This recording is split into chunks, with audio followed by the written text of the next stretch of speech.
What's up, folks? So here we are, episode 18 tonight, Monday Night Football, of course, in conjunction with the Seahawks-Eagles game tonight, which we'll be getting into just a little bit later on in the show.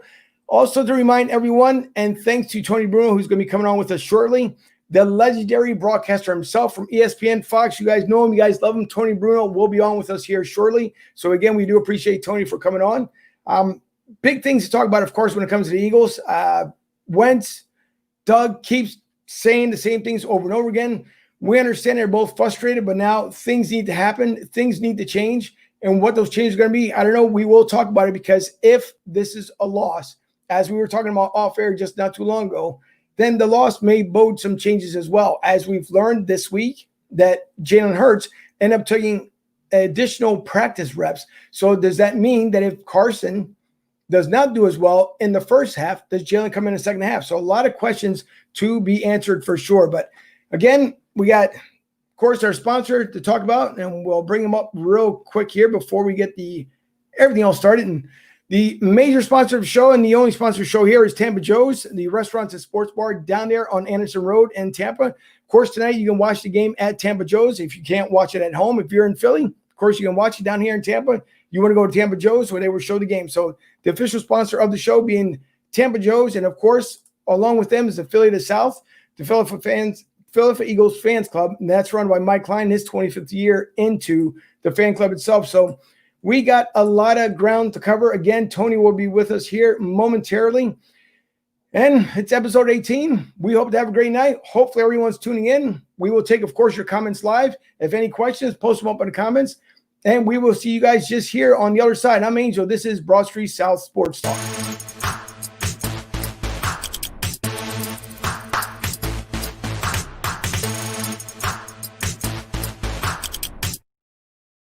Now, of course, our Mike Fuji, our co-host, will be on with us just a little bit later on tonight.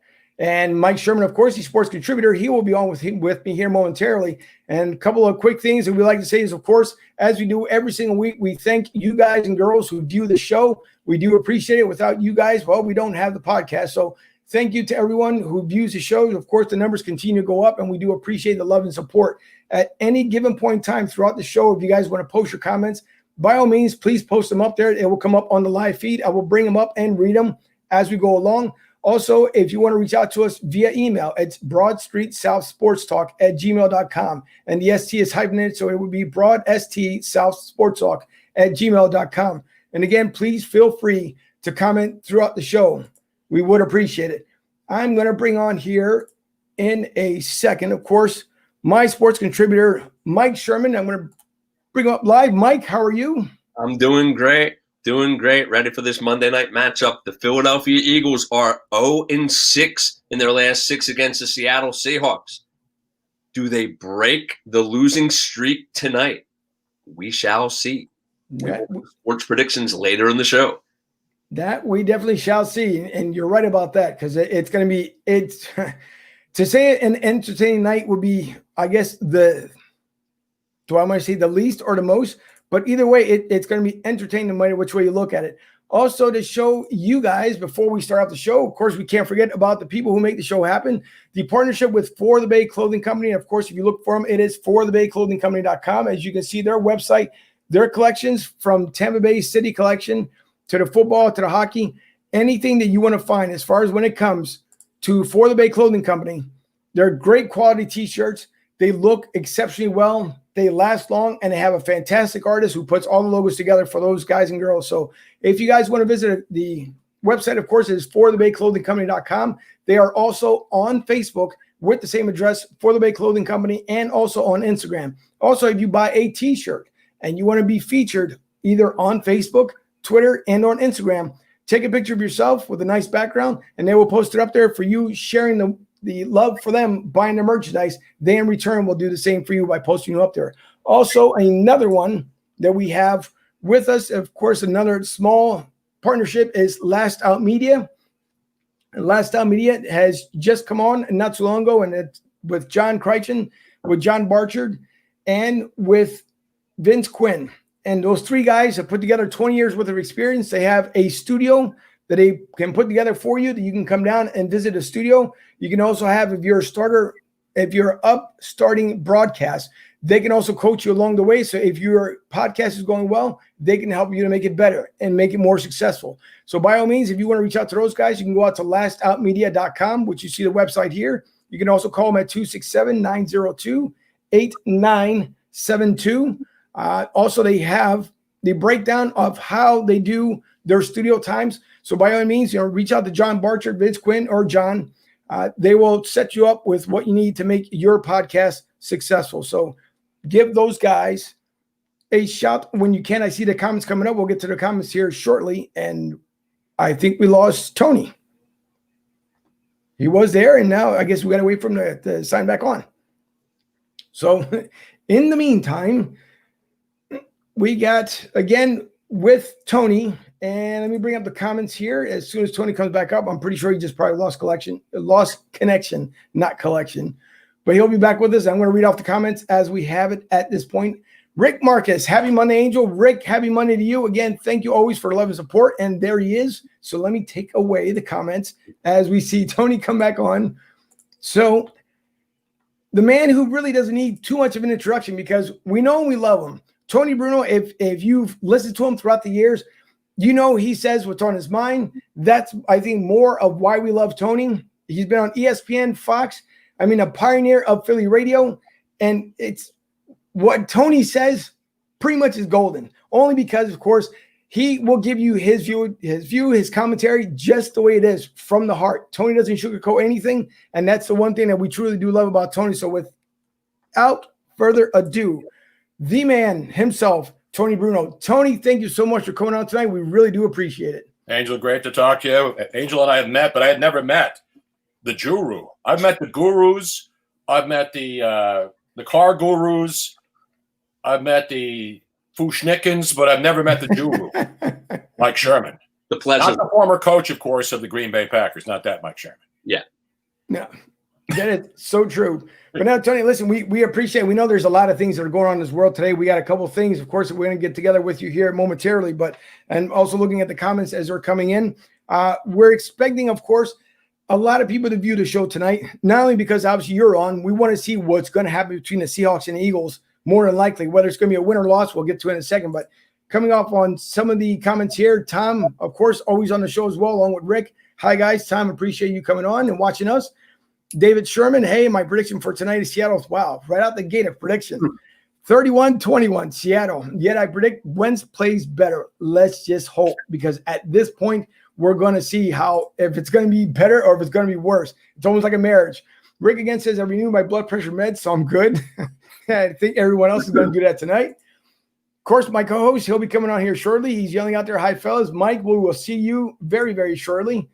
Rick again says hi to Fuji. Mark Carter says, what are the chances Hurts starts? 0. Exactly. As much chance as the Eagles winning the Super Bowl this year.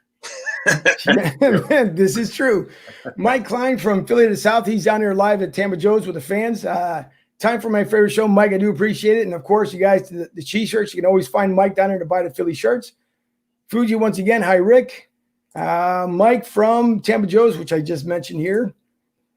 Robin says, truth as far as Robin, Molly, Miss Robin. That's Miss Robin. Yeah, Miss Robin upstairs in the other room getting ready to watch the game with me. And I hope it's not like the Sunday night game was probably the worst game of the year. There have been a lot of bad football games, and there were a lot of great one, guys. But last night, the Bears, you want to talk about a disaster area. Now, the Eagles aren't anything to write home about, but the Bears looked like they had something going for a while. The Eagles never looked like they had anything going. And that game last night, you want to talk, you could hear the television sets around America clicking off by halftime of that game. That's how ugly that mess was. Well, the funny thing is my girlfriend's originally from the Chicago area. And, of course, we were watching the game last night. And I think we may have tuned out, I would say, about 11-12 left in the second. So we didn't even get to the half. It was just that bad. Yeah, it goes to show just how much Mitch Trubisky will not be the starting quarterback again for Chicago. So it's going to be – I know we're all waiting to see if Nick Foles comes back next season. Chicago, I think, grabbed him for 2 years. But Trubisky I don't think he'll be picked up by maybe Dallas. Dallas needs a quarterback, so maybe he'll go to Dallas. Joe Rieger, of course, from Cleveland's Finest Podcast. He says, tonight's going to be another tough game for the Eagles. So true. And one of my coworkers who wants to be just funny says, I want to give a shout out to little Ray. Go Eagles. So, Adrian, I see you. Steve says 2 co-hosts at the same time. Exactly right. That's from the movie, of course, Office Space. It with sure the is. legendary scene. What would you do if you won $1 million? I'll tell you what I'd do. 2 chicks at the same time, man. Yep. One of the most iconic scenes in movie history. That is true. And I do remember hearing you say it many times on the radio, which was the best thing ever. Well, I wouldn't say it. I would play the actual soundbite from the movie, and it was just on last week, and I watched it again. It's even though I'm not a big Jennifer Aniston fan, she was really good in that movie, and it's one of the all-time great movies, Office Space. I highly recommend it if you haven't seen it, since there's really nothing else good on right now. That's how bad things are. I was watching Office Space over the Thanksgiving weekend to try to find a movie to watch. No, that's true. I mean, there's that because it gets repetition. I mean, you got HBO Max, whatever they want to call themselves now. Netflix is probably the only one where if you want to actually what's the word, binge watch things, you can do it that way. But everybody else has the same old stuff over and over again. Office Space, I agree. One of the best movies that are out there, and that's a lot of fun. And also Meet the Millers, another one with Jennifer Aniston. I thought that one was pretty funny as well. Joseph Rieger says, start the rookie. I don't think it's going to happen, Joe, unless something else goes dramatically wrong. John Graham says, Eagles come out firing. Eagles 44, Seahawks 27. My score was a little bit, almost close to that, but a little bit lower. Rick also says, how do we get more Tony? Tony, I'll let you answer that one. Right now, you don't get more Tony. I don't even get more Tony. No, I'm chilling right now. There's not much. Well, sports is going on. I mean, the NBA is going to be back soon. But right now, I'm just sort of working around the house, visiting family when I can. No, nobody can go anywhere. At least you can go to Eagle Joe's and watch the game. The good thing for the Eagles fans here, they don't have to go to a bar to watch because the bars are all closed. So you can't even go to a bar and watch the game. And if Doug Peterson wanted to go out to a bar, no one would even buy him a drink anymore. How far removed? Remember when they won the Super Bowl? And Doug Peterson will never have to buy another drink. Trust me, Doug Peterson walks into a bar if they lose this game tonight tomorrow. Well, he won't be able to because they're closed. But if he does, who's going to buy him a drink? Seriously. Because I remember the old saying, guys, as a long-suffering Philadelphia Eagle fan, living here, being born and raised here, if the Eagles ever win a Super Bowl, everybody will be happy. How long did that last, guys? How long did that last? I want to say the restart started next February for the most part, at least during the spring. Once the next season, preseason started, that's when the whole honeymoon was over. Yeah, it's true. And that's why I'm kind of wondering, and we're going to get to some more talk about it later on, but I'm almost thinking, Tony, I'm not too sure. Mike and I, we talked about it as well. Deuce Staley, of course, has been hanging in limbo, I guess to say. I know he was given the assistant head coach. My thing is, I'm wondering if they will actually promote him. If Doug gets let go, will then Deuce become the head coach, or will someone like Dallas that might get rid of their current head coach be maybe shuffled over to Dallas? So that's going to be interesting. There's a lot of things going to be intriguing here in the next month, because the season's going to be over by next month. I don't see us going that far, as we talked about off air, but I think that's the most interesting one to talk about a little bit later on here. There's there'll be a lot of head coaching of the one guy that everybody's wondering why he still has a job, and that of course is Gaze up in New York with the Jets. Yeah, they're not going to fire him now. They want him to do what he's doing, keep losing, get the number 1 pick, and then start over again. Adam Gaze, the fact that he hasn't been fired is another modern day mystery, but they don't want to pay the guy to go away because they knew right away he wasn't the right pick. And so now everybody was thinking the Jets were going to find a way to win. You know, they got the quarterback's got a lot of his weapons back. And what happened? They get shut down by Ryan Fitzpatrick and the Miami Dolphins, who, by the way, are on the rise. Miami's on the rise. They're one of those teams. They look like a disaster area. And what happened? Once they made a decision at quarterback, and the quarterback got hurt, but Tua played well. Fitzpatrick's been there. They got Josh Rosen. Arizona made that first mistake. And then Josh Rosen goes to Miami and can't even sniff anything down there. So right. You got to get the quarterback. Arizona finally got their guy after the Josh Rosen mess. We don't know what's going to happen in New York with the Jets. Are they going to make another move at quarterback if they get the number 1 pick? Will they take another quarterback? Will they give up on their guy? So that's the interesting thing. As much as people are down on Carson Wentz in this town, I don't think anywhere there's no way, shape, or form where the Eagles just going to get rid of this guy. I don't care how the season ends. Will they look at Jalen Hurts later in the season? Here's the miracle, guys. It's 11 games in, and Carson Wentz is still standing. With all this, he's going to have the 10th different offensive line in 11 games. And go back to Thanksgiving. The Cowboys, they had most of their linemen, and they had a couple of injuries. But all of a sudden, a couple more linemen go down, and the Cowboys couldn't do anything at home on Thanksgiving Day. So that just goes to prove. Everybody talks about position players and receivers and running backs and quarterbacks. If you don't have a consistent offensive line, you're not going to win games. Even the Dallas Cowboys, who are missing their quarterback, but they still have Ezekiel Elliott, who looks pedestrian right now without that great offensive line. They don't even use him anymore. No, that's true. And now, Steve Krause, of course, was just agreeing with what you were saying. So I want to pop one more in here with Steve. And he says, would Eagles trade Wentz for Trubisky? I don't see it happening. Oh, come on, man. Is he drinking tonight? Steve, what are you drinking? Nobody wants. Even the Denver Broncos right now wouldn't put Mitch Trubisky in. And they had a wide receiver playing quarterback. That is so true. So no, I don't see that, and I don't. As bad as Trubisky is, I mean, he can go to Jacksonville. See, I always said in Jacksonville, and now being down in the area, this is where the retirement home for the NFL is with the Jaguars, because everybody who comes down here, their season's over. That's it. I mean, Nick at least got out of town, thankfully for him, but everyone else, I mean, that Minshew Mania thing that they decided to start with Gardner Minshew, that failed miserably, and so are the Jaguars. They should move to London. Just become the London Jaguars, and they'll be just fine. I agree. Now they fired the GM. I didn't even know Dave Caldwell was the GM. And he's been there for a few years. I remember when they had the former Giants coach down there, and he was supposed to rebuild that thing. They hit the reset button a lot down there in Jacksonville, and there's no way Dave Marone and the rest of that coaching staff will survive either after this season, I don't think. They haven't. Or Doug Marone, I should say. They haven't been relevant since the days of Mark Brunell, Jimmy Smith, and Fred. Yeah. Well, remember, they got Nick Foles, and everybody thought, well, now Nick Foles is going to go down there and show you how to win in Jacksonville, and that didn't work because they're just a bad situation. The owner's great, but they never could put anything around there. Tom Coughlin went down there, was supposed to help running the show. That didn't work. Dave, the guy I just mentioned who just got fired, their general manager. Right, I mean, come on, Dave Caldwell. They just fired him, but they kept the coaching staff. What good is it firing a general manager 11 games into a season and you keep your head coach and you tell your head coach, hey, guy, we'll reevaluate at the end of the year. Reevaluate what? They played well. I'll give Jacksonville credit, though. They play hard. They were missing a couple of their good players, but that team's a disaster. There's no doubt about it. And so obviously are the Cincinnati Bengals without Joe Burrow, but at least they've got some good players on that team. When you look around this league, guys, there's a lot of teams that are really, really almost completely irrelevant anymore as far as being a competitive franchise. Yeah, that is true. But when you're speaking about as far as the firings, the funny thing is that you have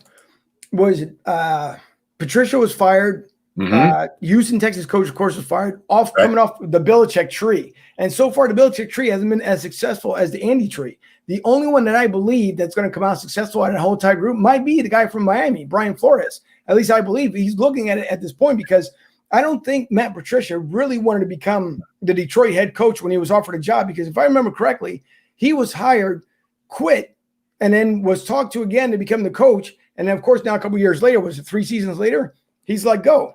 So that, and I also want to keep an eye on too with Chucky over there in Vegas, because he's going down the same road that he went down with just about 5-6 years ago. And it's becoming the same thing. I mean, Vegas got, annihilated as far as the way you look at it yesterday. They were embarrassed in that game, not just annihilated. And the Atlanta Falcons of all team, who finally, they got rid of their coach a few weeks ago. It's amazing.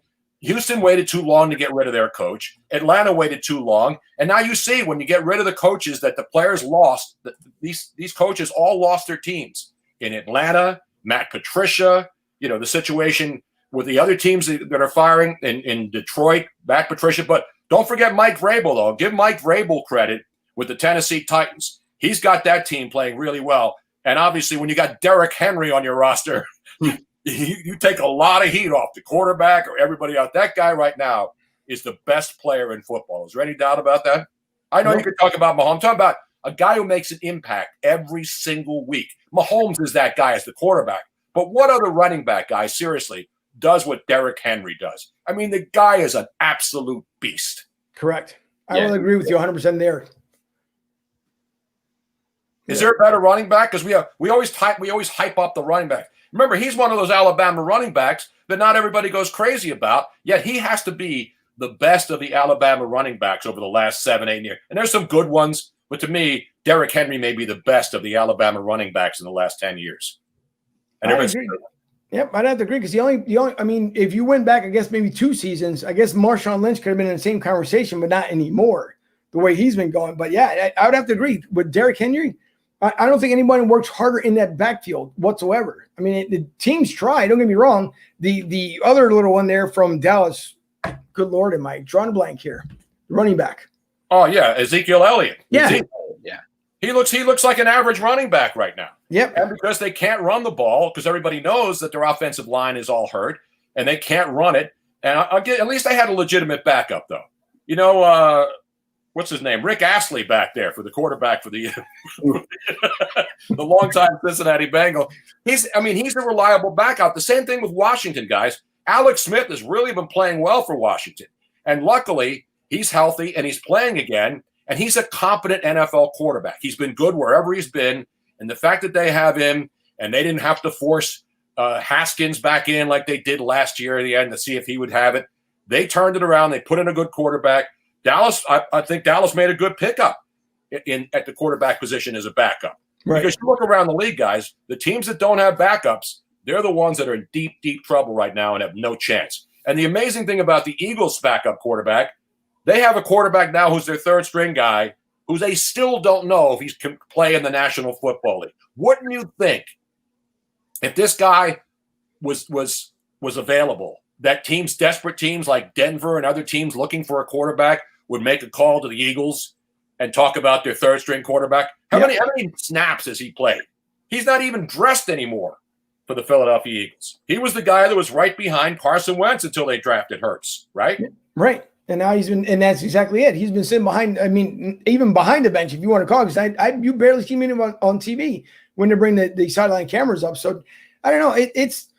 This has probably been, obviously 2020 in general has been the worst year ever, but the most intriguing when it comes to Philadelphia, I guess all Philly sports, because you can look all the way up and down. From the only one I think that had the most success this year were the Flyers. You know, and in the bubble, they almost made it. Tampa Bay, of course, ended up winning it all, but the Flyers were on a roll. And I think the Flyers are probably the only ones come next season, unless the Phillies do some major things here during the winter meetings. But the Flyers are the only ones that I believe that are going to be close to winning a championship. The Sixers are getting there. They're trying. Not that much. They got a lot of effort. They're doing the right moves. They're making the right moves. But I think the Flyers will have more success than the Eagles. Eagles, I don't know. It gets frustrating because you'd hope that this year that things would turn around, and it's Wentz. I don't understand what's going on with that guy. And every single, media outlet that he has, whether it's Dave Spadaro or anyone else, like, well, we're going to do better. And, I like the break that I have with my family, and this is great. And okay, that's great. You had a great break with your family. But what are you doing at this point? Because at this point, we're seeing the same product week in and week out. And then he comes out with Doug saying, well, we're going to have a fast start. What fast start? I've been waiting for that one as well. So there's been no fast start. There's been a repeat of the same nonsense. It's either overthrown balls, shorthanded, or I don't even know what he's thinking about holding on to the ball as long as he's had. Last night was it with the Bengals. The quarterback decided he wanted to hang on to the ball just a little bit too long, just about got knocked it off from the Giants. Giants ended up winning the game. The Bengals said we're on the way to come back to win that game. So I don't know what's going on with Wentz. I would love to be his psychiatrist and just say, hey, listen, just sit on that bench. Let's take a couple of shots here. I know you don't drink, but let's take some shots and let's dive deeper into what's going on in Wentz's head, because it's not looking good whatsoever for Carson Wentz and or Doug. No, I hear you there, and I'm sure you'll agree, Mike, when we talk about this. I don't think Wentz is really the biggest problem on the team. The reason he looks like the biggest problem because everything is on his shoulders. And again, this guy survived 11 weeks with an offensive line that changes every week. Their best offensive lineman is Jason Kelsey, and he got hurt last week, and he's going to make another start tonight. He right now is the best player on the offensive line. The situation when you look at the left tackle position, they had to bring back what's his face, number 71. They had to bring him back. And what happened? Now they have to move him in, Jason Peters. They have to move him to right guard because he can't play left tackle anymore. And Matt Pryor is going to go to right tackle. Jason Kelsey, Lane Johnson's done for the year. So again, is Carson playing well? No. But the fact that his offensive line has not been the same for one game so far this season, you just simply cannot have that kind of consistency. And then, their running back, Miles Sanders, gets hurt. And then the safety valve guy, Zach Ertz, gets hurt. And so everybody that plays the Eagles knows that they're offensively challenged. And they know that when Carson throws it downfield, they don't have. Fulgham's been their best receiver because he's a tall guy. And you look at all these other young rookies that everybody's talking about. The Eagles should have taken this guy or that guy instead of Jalen Reagor. You look at these guys. They're big. They're strong. The ball goes up, even on one-on-one, and they go up and get it. The Eagles don't have that guy. They don't have a guy. And obviously, you look at the situation with Alshon Jeffrey, who's done nothing this year. Deshaun Jackson played one game, got hurt, came back and played a half a game, got hurt. So they don't have any impact players on offense. And so Carson Wentz now has to make sure that he tries to force balls to guys like Fulgham, who's played well. The guys who are their star players on offense aren't stars. And when your star players aren't stars, that means that your star players are not doing their job. JJ Arcega-Whiteside. Right. What has he done since he's been here? Why does Carson Wentz not have a rapport with a guy who's been here a couple of years? We've seen some flashes from him, but the most reliable guys are Dallas Goedert now, who he's throwing the ball to again, and Reagor every once in a while. So you can't have consistency when, A, you can't run the ball, your offensive line can't pass protect, and Carson Wentz stands there too long. And the defense, by the way, I'm not taking them off the hook either, because there's some games where they look good, and then there's games like a couple of weeks ago when they couldn't stop anybody. Every time the defense was on the field, the other team went. It was the Giant game, right? Up and down the field. They couldn't stop the stinking Giants. And so that's the problem. This team does not have any strength in any one of the three facets. Their offense is sporadic. Their defense is up and down. And their special teams, which used to be awesome, are mediocre at best right now. So how do you win when you've got three facets of a football team where not a single one of them is dominant? Your defense has to bail you out some weeks. Your offense has to have a big game some weeks. But when you have all three facets of the game not able to put a game together, that's why they're sitting here at 3-7-1 going into a Monday night game against a team that they haven't been able to beat. But you watch, guys. You watch. Everybody's picking against them tonight, and something crazy will happen, and they'll find a way to win. And then tomorrow everybody's back on the bandwagon, right? Yeah, that is true. I think if there's ever a week for the Eagles to steal a game, it might be next week in Green Bay, believe it or not. The Eagles were the heavy underdogs in Green Bay in that Thursday night game last year, and they found a way to go into Green Bay, and they beat them. They stopped Green Bay not once but twice on the goal line situation. But this is just such a bad spot for the Eagles, even though they've played Seattle tough, right? They lost 17-9, not once but twice last year. And if you look at some of these other games that they've lost, it's not like they're getting blown out. They're staying competitive. Yep. But the bottom line is the Seattle Seahawks are in a battle for the NFC West right now, and they're going to do everything that they can do to win that division so that they don't have to travel to the number 5 seed in the first round or to the number 4 seed in the first round of the playoffs. They want to have that home field advantage and have a team fly all the way out to Seattle to play in the 12th man, even though there's no fans there. But with the inclement weather that's always in Seattle, they definitely want that home field advantage. And the interesting thing is you look at Seattle now, they're playing all the NFC East teams down the stretch. They're playing every single team, the Eagles, Washington, Dallas, and New York. So Seattle's going to be traveling a lot back east. And the other interesting thing is the San Francisco 49ers are not going to play any home games. So, for example, the Washington football team, instead of playing at San Francisco after they play the Pittsburgh Steelers this week, they'll be playing them in Arizona.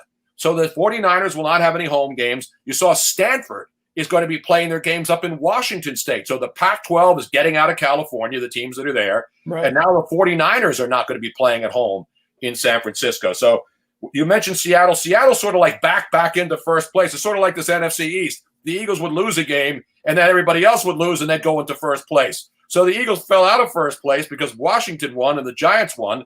And then the Seattle Seahawks, after what happened on Sunday, they pushed back into first place. So is that maybe a little bit less of a big deal for Seattle coming into this game tonight, that they're still in first place and they can afford to not – I'm not saying they're going to mail it in because the Eagles have a hard time against anybody, no matter how good or bad they are.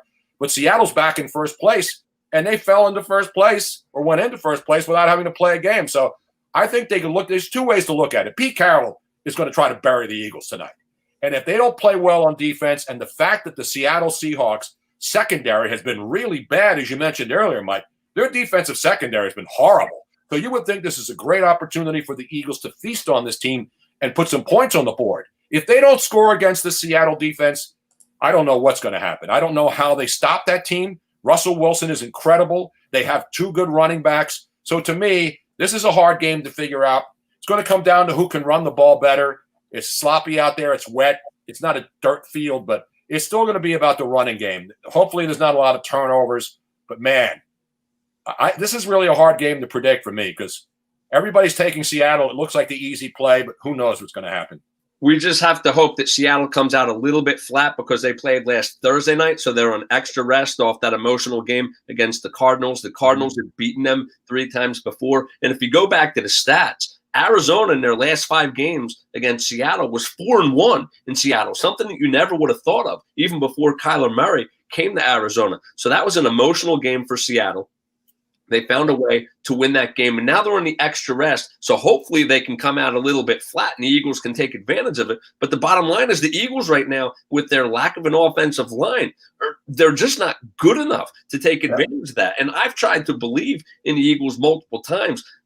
Some of the predictions I had on this show was when they played Giants in the Thursday night game, I said, take a seat, don't even worry about it, relax. The Eagles are going to bury the Giants. And then when they played Dallas in the Sunday night game, I said, don't worry about it. They're going to bury Dallas. And they've struggled against these bottom feeders. Mm-hmm. How in the world are they going to be able to be realistically competitive against a team like Russell Wilson and the Seattle Seahawks? Yeah, Russell Wilson is a guy who just knows how to beat the Eagles. You mentioned they've lost 6 in a row, but Russell Wilson is 5-0 against the Eagles. Not only is he 5-0, he also has covered the spread in every one of those games. So it doesn't matter whether it's straight up or with the point spreads. Russell Wilson finds a way to beat the Eagles and cover the number, which to most people watching football these days is all that really matters. Yeah, that is so true. I'm going to get into a couple more of these comments here because we have some questions for you as well to go back into the history of everyone knowing about Tony Bruno, how we got everything started, where he is now, and things that maybe come in the future. Who knows? Because Tony always keeps it interesting. But Tom says, of course, this question is, do you think Wentz will be a Colt next year? No, I don't think so. I got to give the Colts credit.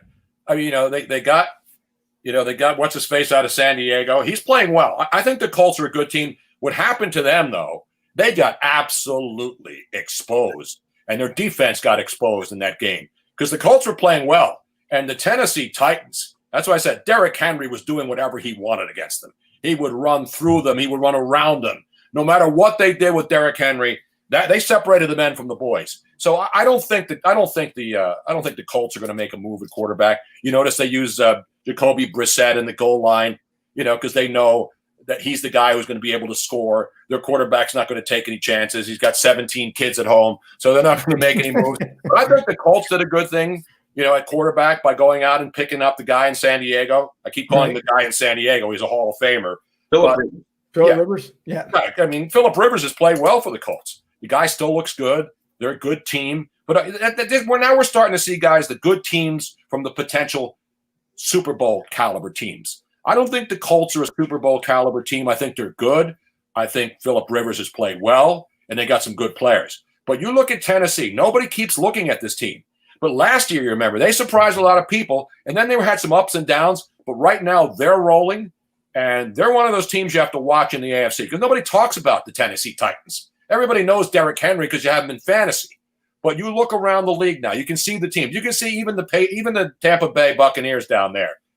Angel, you see it. Yep. They look good to Tom. People are saying Tom Brady was the reason they lost that game against the Kansas City Chiefs last night. People are blaming him. Are they saying that in Tampa? Because I haven't heard any of the Tampa comments today. No, Tampa's been the same exact way. Of course, they blame Tom Brady, but it's not Tom Brady's fault. I mean, you got Mike Evans who twisted his ankle, got rolled on, going to, in the fourth quarter, late in the fourth, that he got his ankle rolled on. Thankfully, he did come back, though, to, of course, bring it close up to where Tampa could have went ahead and obviously had won the game as well, but it didn't happen.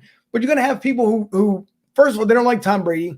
Some people do, some people don't. They thought he was going to be the Messiah down here. Tom has been doing as well as he possibly could because, again, with the condensed offseason, he didn't have time to figure out, who's going to be his best wide receiver, who's going to be his best tight end, how they're going to end up matching up from the O-line, going to the side route. So Tom has been picked on, I guess, a lot down here, even though there's some of the fans down here, it's a 50-50 mix. Sometimes you'll hear them go nuts as far as what they believe the Buccaneers should have done. And then other times you hear absolutely nothing because there's no real sports radio down here in Tampa, unfortunately. I think there is one. It's a ham and egger. It's like on AM. I think they're on for like 5 minutes and then they're done, unfortunately. The local sports channels or the local news channels also don't pick up too much on the sports, so you only get to hear or read whatever's on the Tampa Bay Times, something else. But Tom is not, unfortunately, the one to play the blame game on yesterday's game. He's just not. I mean, he had, of course, 3 touchdowns, 2 interceptions. He's tied the most ever in his career with 9. I'm pretty sure it's a record he didn't want to do being down here in Tampa. But again, it's trying to set up the players come next year. I mean, he's got, you have Mike Evans. That's pretty much it for as far as for Tom. I mean, the one thing you can say whatever you want to about Belichick out there in Patriot land. But one thing that Belichick did was he can get any wide receiver. He can come straight out of high school for all he cared, and he would make them caliber players. He would make them caliber wide receivers. And that's one thing that Bruce Arians is still trying to learn down here with his team because Bruce hasn't been down here that long as well. So to me, the blame wasn't with Tom. I could be nuts, but the blame wasn't with Tom. But around here, otherwise, they would say differently. But Tom's going to come into his own, I still think. Obviously, with the Saints being in the same division, Tom has a long road to get to if they want to make it as far as to the playoffs. But to me, I believe that they're still going to be in the hunt come within even the next 2 weeks. Oh, no, yeah, I'm not saying that. Listen, I'm not down on Tom Brady. I mean, obviously, he threw a couple interceptions last night.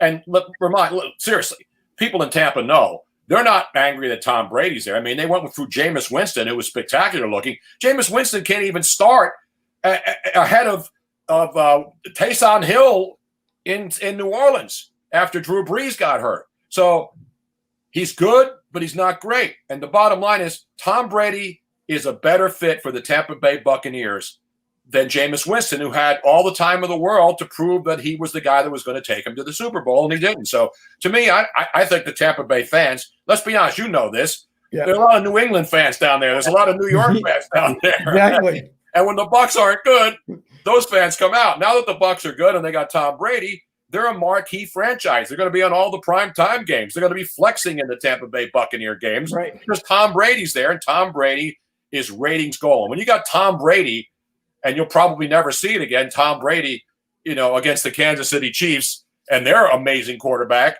that had to be – I didn't see what the ratings were, but that had to be big-time ratings in that game because those are the marquee games that fans, even if you're not an avid football fan or not a fantasy player or not a gambler, those are the games you turn on and you say, I want to see the marquee guys going head-to-head. And that was certainly the marquee game of the weekend.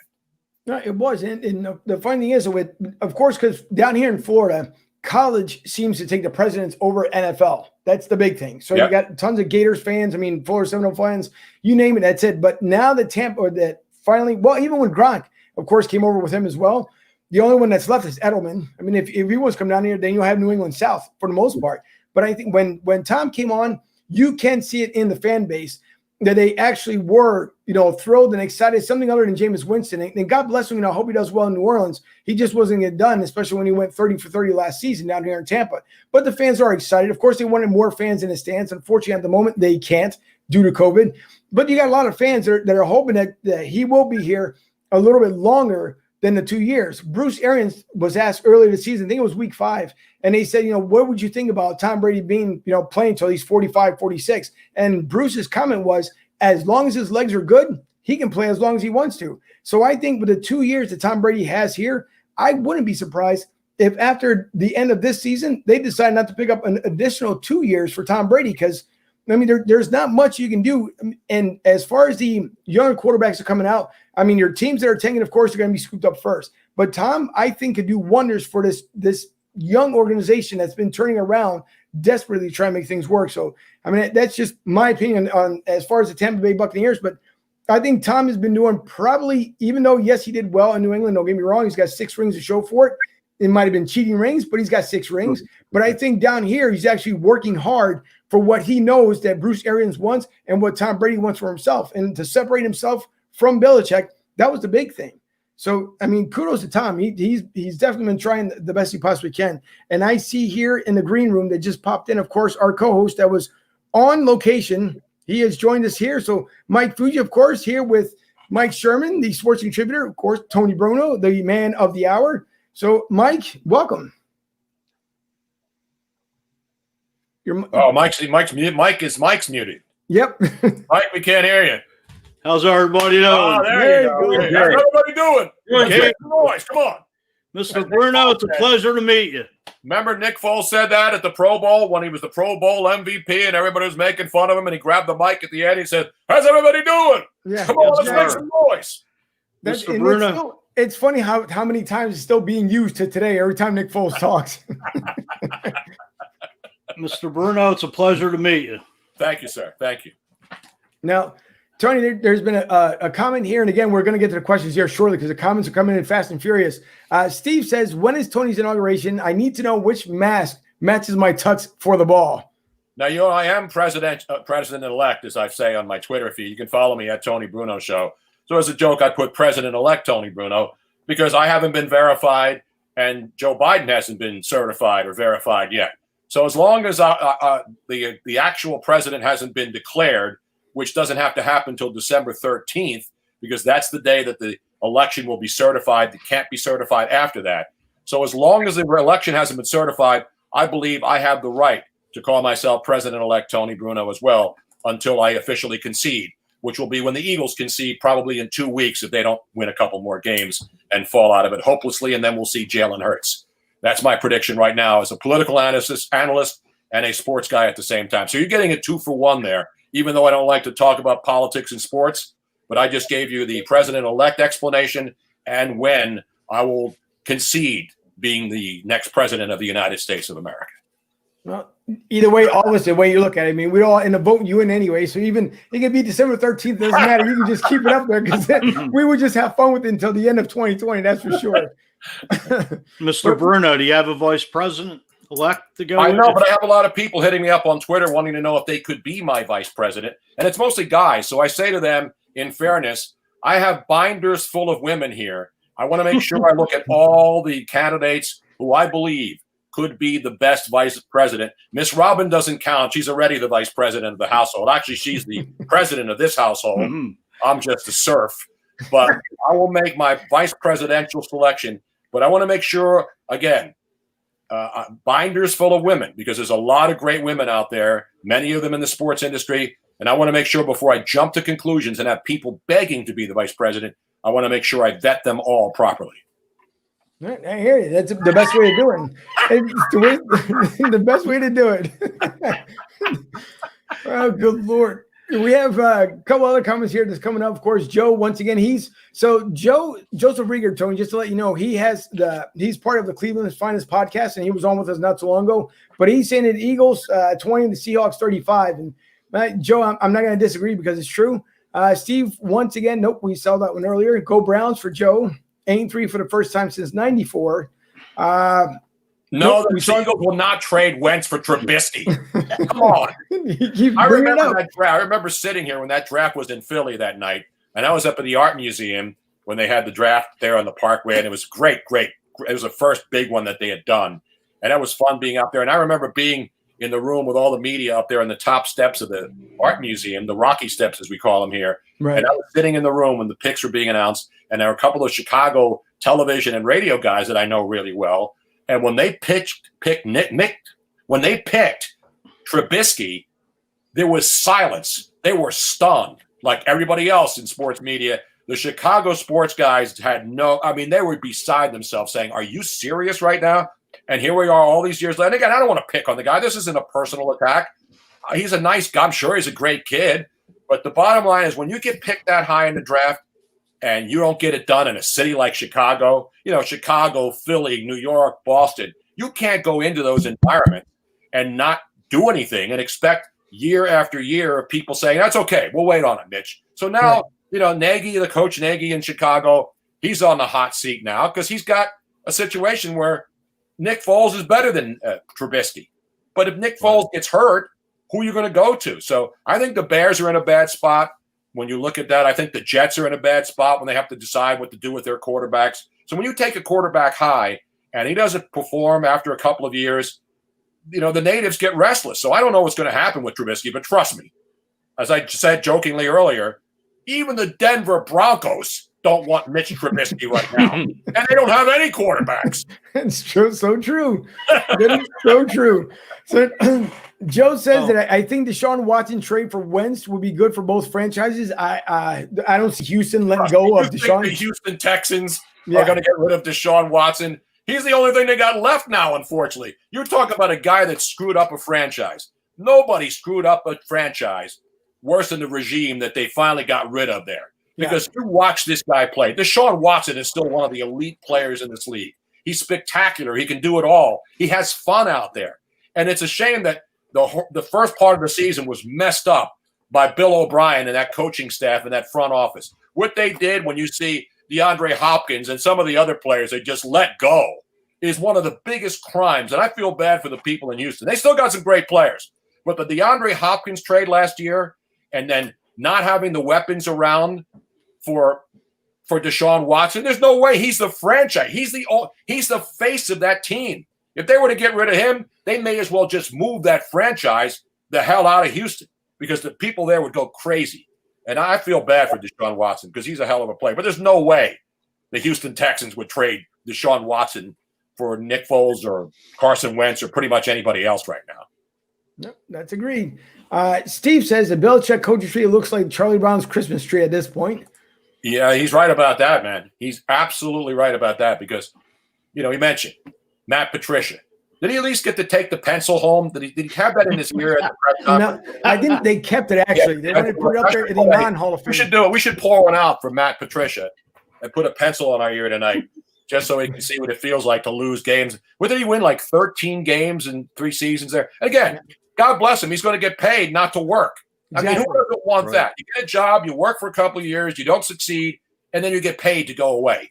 Who the hell wouldn't want that gig? I've never been paid to go away. Have you? No, not at all. I wouldn't mind. Not at all.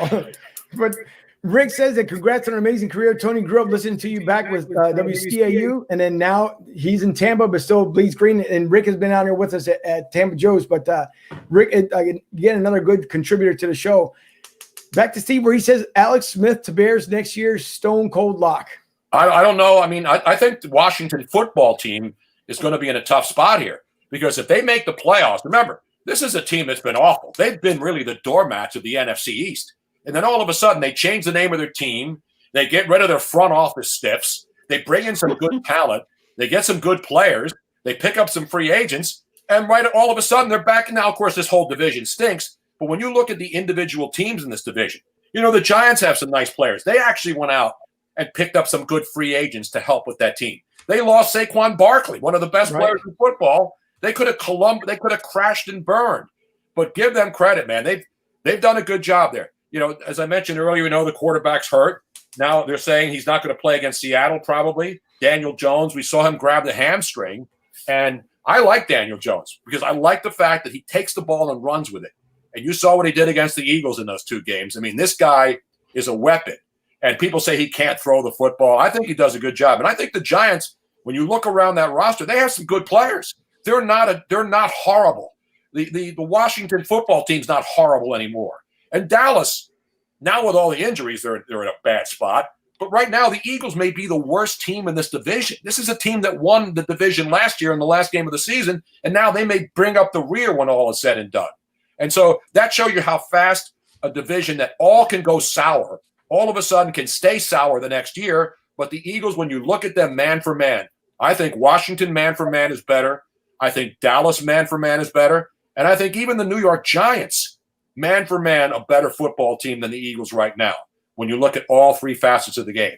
And it hurts me to say that, but I mentioned it earlier in the show, guys. You name me the impact players on offense, defense, and special teams on this Eagle team, and you'll be hard-pressed to name 3 people who are absolutely big-time players who can save a game or make a play to help win a game at this juncture with these guys, a lot of veterans on this team. Right. No, it's true. We did talk about it earlier, and we didn't name not a one. Not a once. You're exactly correct. And Carson Wentz, all the hate gone his way. He's one of the few guys that you could say, okay, he's going to, if he makes some plays for us, we have a chance to win the game.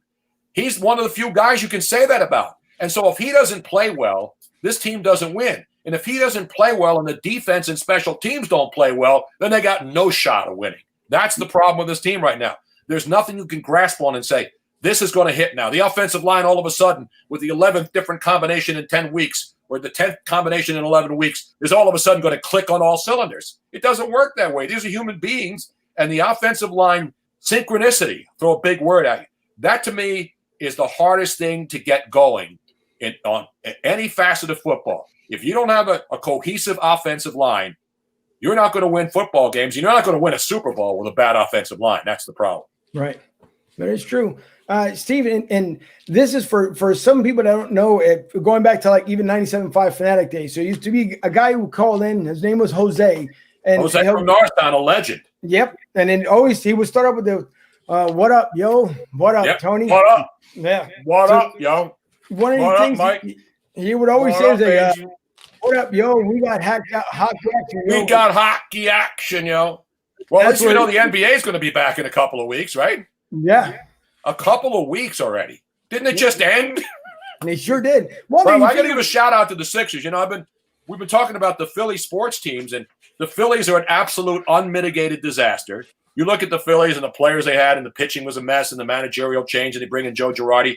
Right now, when you look at the four teams in Philly, the four major teams, not counting the Union, the Phillies right now, to me, are in free fall because they got an owner who's crying about losing $2 billion this year. I don't know how the hell that happens. They were still getting television. So if the Phillies lost $2 billion, that means they're not going to go back and get the best catcher in baseball back. They're not going to make any moves to help this team win. And then they're going to expect, if we have fans next season, they're going to expect people to jump on board with this ownership group. So I think right now the Phillies ownership group is on the hot seat. The 76ers, who I thought were really pooping the bed, I got to give them credit, man. They turned it around. They brought in Daryl Morey, and he immediately looked like he knew what he was doing, and he started making moves that made sense. When was the last time you can say the 76ers in the offseason made a bunch of moves, and it looks like they make sense, and they look like they all fit? Al Horford, when they picked him up last year, we're all saying, Al Horford, you know why they picked up Al Horford? Because he played well against the 76ers when he was with Atlanta and when he was with the Boston Celtics. So they say, well, he played well against us, so we may as well go get him.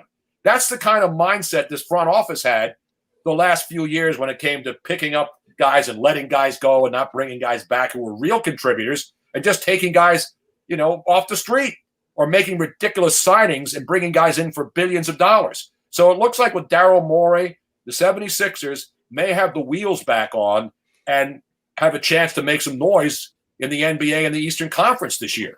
The Flyers, they're a young team. They look good. But to me, the Sixers and the Phillies and the Eagles, right now, how things have changed, the Eagles are on the decline. And unless something happens in the offseason, I don't mean about the quarterback or the coach, if the general manager is not, if that position isn't announced by Jeffrey Lurie, if he doesn't make a move, maybe put Howie Roseman in the office to count the money. You know, just have him in there just counting cash. Yeah, have him put on one of those hats like they have in the casinos in the back room, right, in the change rooms. And Howie, here's a notepad. Just go back there, keep track of the salaries, all right? Keep an eye on the cap. Keep an eye on the cap, Howie. You sit in the damn room on the other side of the complex. You worry about the money. Let's bring some football people in here to make some draft picks and figure out why everybody else can draft better wide receivers, but we keep picking the wrong guy every stinking year. That's all I want to know. If your job is to know talent, then get talent. Don't get snookered every year. And let's be honest, the Eagles have been snookered every single year for the last 5 years. Am I wrong here? You're exactly right. Have they picked the wrong guy every single year? Exactly. It's an outrage. The funny thing is that Tony, you were saying as far as Daryl Morey, he came out with a statement this week, and he was saying an actual film clip that he was talking about. He thought he wasn't going to get hired. It was going to take him time when he decided to walk away from Houston. He said, I wasn't expecting to be picked up at least for a year or two. And it obviously didn't take long because the Sixers, David Esther, another reporter we had on earlier this season, we were talking to him, and I was telling him before even Daryl Morley came on, it would be actually nice if the Sixers picked them up and picked them right up. So, I mean, they made the right move as far as being a good GM. And, I mean, Elton Brandon can only do wonders for him. But, I mean, good job. And they went after a good proven coach. So, the Brett Brown era, God bless him, but they made that decision to move on. They had to. Brett Brown was here a long time. He was a good soldier. It was time to make a change. So they made the change at coach. They brought in a veteran guy. And the reason I like Daryl Morey, because he was the only NBA executive who had the cojones to call out the situation in China, while the big major players like LeBron and everybody else, the Hong Kong stuff, ignored it and said nothing about what was going on over there. So Daryl Morey gets major props for me, because remember when he said, and he didn't even make a controversial statement. He stands with the people of Hong Kong who were protesting being suppressed by the Chinese regime. And this guy got absolutely destroyed around the NBA for saying something that was absolutely benign, and there was nothing wrong with what he said. But because the NBA is in bed with China and needs China because there's 1 billion people who will buy Nikes and they can get them at a discount because they're made over there. So I wonder if the NBA gets a franchise in China, if I could go over there and cover some games and get some really cheap LeBrons for like $25. You think that'll happen? No. Unfortunately, it won't. The funny thing is, because we should have a Nike store right in Beijing. It wouldn't be surprising. It wouldn't. They might even put it out there on Passyunk Avenue for all we know, and shipping it over. But now, because I like to post, obviously the good, the bad, and the ugly when it comes to these comments. I see the one with Rick Marcus. He's saying Jason Peters a waste, but just because you have reference of what you were talking about as far as with LeBron, and I think this is what Ali Al is talking about. Now, of course, this is his comment. But he puts down there, of course, you racist bastard. He called me a racist because I had the balls to criticize LeBron James, who was reading books. And every time you saw him reading a book, he was on the first page. That makes me racist. But guess what, Ali Al?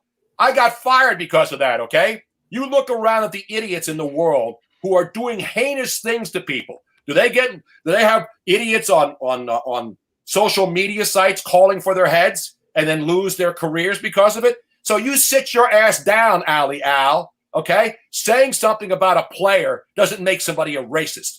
Doing something makes somebody a racist. I haven't denied LeBron his right to say dumb shit. Can I say shit on this show without getting in trouble? Okay. LeBron can say any stupid crap that he wants. LeBron James is a great basketball player who has 0 IQ when it comes to what's going on in the real world. He has a lot of power. God bless him. If you want to follow him, you want to listen to him, you can go and do whatever you want. You want to kiss his ass? He's a great player. But I don't take my social commentary from basketball players, especially basketball players like LeBron James, who has 0 clue about what's going on in the real world. He doesn't live in the real world. He hasn't lived in the real world since he was 10 years old, when everybody realized he was going to be a great talent. He lives behind a gated community. He's got armed guards around him. He's got a gigantic wall protecting him. He's got 50 bodyguards. And he's going to tell me how the real world lives? Give me a break, LeBron. If that makes me racist, then I'm racist. But Ali Al, you're a fool. And you're a sucker. So sit your ass down. The funny thing is, right now, as you're talking about that, and to give credit here to Chris Pirtle, it says Bruno rocks. The funny thing is, at work, of course, you can have the round robin kind of talking conversation, but and talk with, and I've got from Black friends, Latino friends, you name it. The funny thing is, just like you said, Tony, LeBron says that he's connected with everyone. Supposedly alleged, that's what he says, but it's true. His kids are going to the most prestigious schools. Good, God bless him. Right. So if you actually want to connect with the community, go into the community and talk to the people in the community. I know he did wonders for Cleveland. I know he put up a brand new school over there, and no one's taking that away from LeBron whatsoever.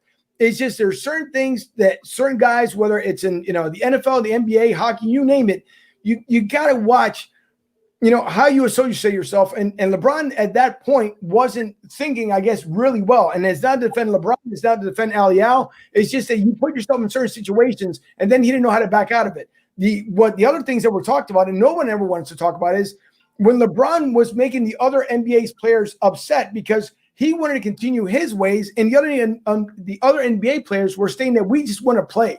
We want to play ball. We don't have the millions that you do. We don't have all the money, all the assets, all the accolades. We don't have it. We're trying to get ours. You're getting yours. So, it's the both sides of the ball here.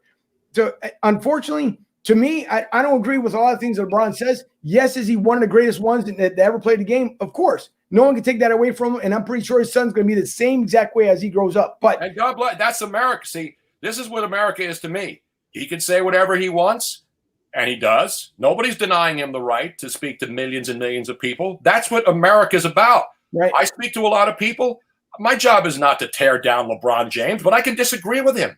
And I can disagree with him. Just because I disagree with him and he's a black man, that does not make me a racist. Just because I can see that the NBA placates him because he's a superstar and they take video of him sitting there reading a book, and every time he's reading a book, he's only on page 1. At least mix it up a little bit. Don't try to pretend to be what you're not. That's all I'm saying, because that's what I've always been. I'm not comparing myself to LeBron, but I've always been who I am. I come back, I live in the same street that I grew up on. I don't big time people. I just try to be a good person. But when somebody, the easiest thing to do in this world of cancel culture is to call somebody a racist, because it's one of those things that you can't prove. You can't prove that you're not a racist. Right. I know I'm not a racist. Everybody that I know around me knows, because I haven't done anything to hurt someone based on the color of their skin. Having a different opinion of someone because they have a different skin color. I don't look at skin color. Again, I'm not going to talk about all the people that I know, but my 50 years in the radio business, I think is testimony to how I get along with people, how I treat people. And we live in a world now where somebody doesn't like what you say or doesn't agree with an opinion. Their first reaction is, I got to bury this guy and get him knocked off the air. And to me, that's sad. If that's what makes you happy, that I got knocked off the air, I've already had a great career. And I hope young people keep moving up the food chain and succeeding. That's what I did, and that's what I hope everybody does. No, but it's true anyways, because you got to figure. I mean, who knows tonight? I can, whether I lose viewers, whether I gain viewers, it's either way, because I'm on the same boat as far as you have to speak your opinion. And unfortunately today, it's become such a PC world where you have to watch what you say. You have to do this, you have to do that. So if you express your opinion one way or the other, the unfortunate part is that people will look at you like, oh my God, I can't believe you just said that. Oh my God, I can't believe you just got butthurt. That's not my problem. My problem is that we're all supposed to be on the same platform. Let's talk about it. If everyone wants to make change, the only way you make change is how you talk about it, you communicate. Now, for me personally, what I can say about Tony Bruno and knowing him being in South Philly, he has never had any kind of, whether it's next door neighbor, the guy around the street, any restaurants from past Young Avenue, from the radio stations that I've known him from, especially up there 97.5. He's never had to the point where people are like, oh, I can't stand freaking Tony. It's ridiculous. The guy freaking, he sucks, whatever. I've never seen that on the opposite end. It's always been how much you reach out to people, end up helping them out. I mean, not so long ago when they had the whole trash situation in your neighborhood. Could you have done something differently? Or could have, you yelled and screamed up your neighborhood? No. What did you do? You chose to go out there and help the neighbors, the ones that didn't want to pick up. So when people want to throw shade at other people, you might want to look at their background first to see what they're all about, and then maybe ask the questions. Get to them and just say, hey, by the way, I just want to know, with the commentary that you made, did I take it the wrong way or was it this way? So again, if Alial wants to be upset with me, you can be upset with me as well, because I by no means have ever been racist. For the amount of friends that I have, if they wanted to call me racist, they could have, but they never did. Why? Because the same way with Tony, you help more than what you hurt. And that's as far as what I can say on your behalf, Tony. So well, thank you. I mean, people that know me, and I've worked with thousands of people. And again, I don't need anybody doing testimonials, and I appreciate your kind words. But you know what I know? When I put my head on the pillow at night, I know that I try to be nice to people. I try to treat everybody the same way. I've been fortunate to know all the people that I've known and work with people that I know. So if this is the end of my career, I'm fine. I don't need to work anymore. I'm not a millionaire. I'm not a billionaire. I'm just a happy person, 68 years old. I just want to live life, try not to get COVID, try not to die, and just try to be happy every single day. That's what life's about. Enjoy. I got a grandson now. I got a partner in Miss Robin. She takes care of me. We take care of each other. We stay safe. We do the right things. So you do the right things. You treat people right. You don't try to put yourself in a bad position or try to hurt somebody else or do something stupid or go into a store without a mask on. We do all those things. But when people lecture you about, you stay inside and you better not have people come over your house for Thanksgiving, that's the stuff that I think really, really irritates people. They don't want to be treated like children. We know what we have to do for COVID. We know we're not supposed to go out without masks in stores. But if I'm going to go out in my car and I'm alone, I'm not wearing a mask because I'm not hurting anybody. But I think we've gotten to the point now, as bad as this virus is, that people are being lectured to by politicians who don't even have the authority the legal authority to tell people to do what they're doing, yet they're the ones who are going out and hanging out in restaurants and breaking all the rules, but then you have to follow them. So that's what I think. People want to be treated with respect, not treated like they're dopes or like 5-year-olds. Just treat us with respect. And most people in this country will always do the right thing. You're never going to have you're always going to have knuckleheads who don't want to do it, but don't lecture the majority of people who are doing the right thing. Go after the knuckleheads who are doing the wrong thing. Put them into shame. Don't put the good people into shame. That's the way I think it should be. Yep. Exactly right. That's why I say it's unfortunately it's the world of the participation trophy winners. That's what it is. Everyone gets a trophy. So, but anyway, that's a whole different show for a whole different day.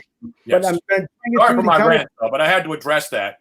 Whenever somebody does that, it really angers me because the race card to me is it's just really tiresome. You can't play it for everything. It's like when you have a hand. You're not going to pull the ace all the time, but you can't play the race card every single time unless it's legitimate. You keep playing it when it's not legitimate, it loses its power.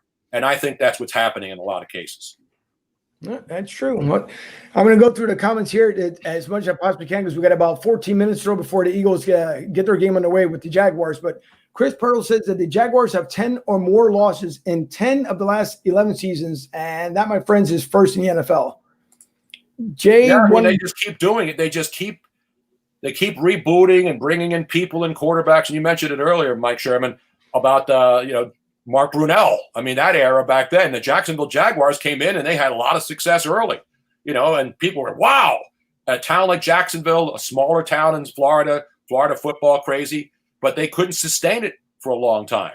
And the ownership group there is great. They got a great owner. He cares. Unfortunately, he keeps making the hires that don't make sense. And Doug Marrone, to me, with all due respect, I don't think he's a leader of men. I don't think this team's going anywhere. So they got rid of their GM. Now they're going to hit the reset button and figure out who they're – now Minshew, I'm sure, is going to come back.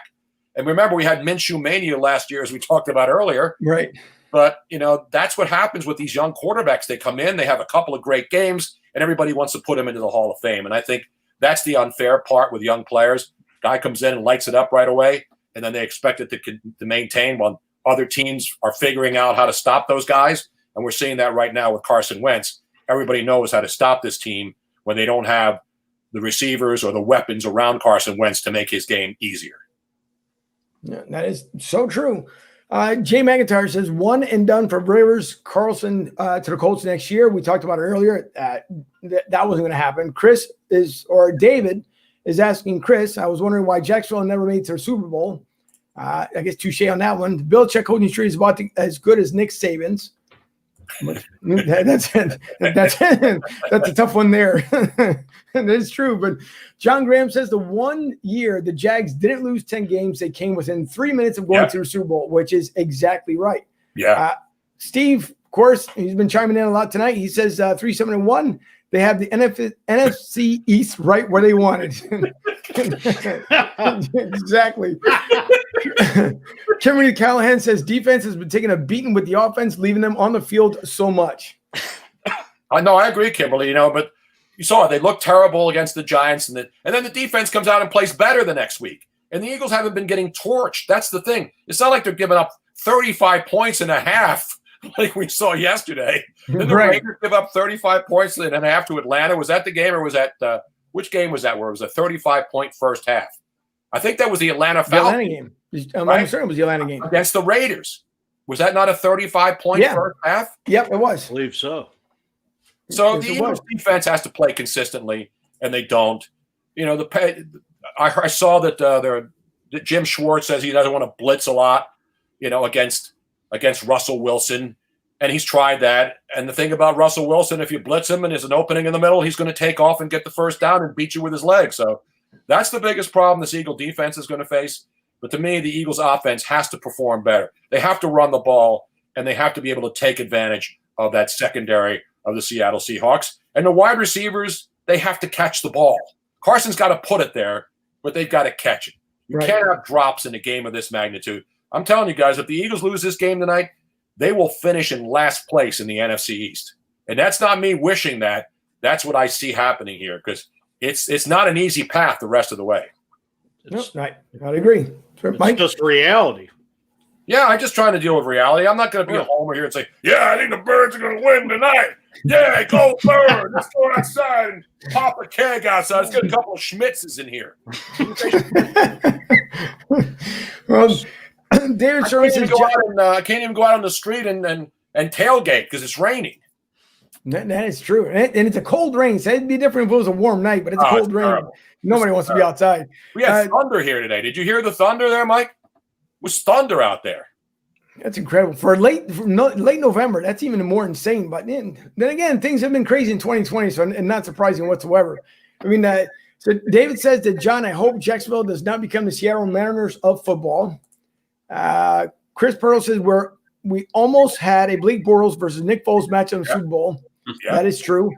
Kimberly comes back and she says a crazy Denver playing their wide receiver as a quarterback. Well, all three are in trouble. Now Denver's in trouble because the report is that their quarterbacks actually didn't have COVID, that they tested negative for it, so they could have played one of their quarterbacks instead of throwing that poor wide receiver kid out there to play quarterback. And that was embarrassing. I felt bad for the guy, but somebody jokingly posted today on Twitter that Tom Brady had more interceptions than that kid did. He had just as many touchdowns as interceptions as the kid who started for the Denver Broncos. I mean, you want to talk about locks of the day. That was the lock of the day because we knew the quarterback situation was a mess.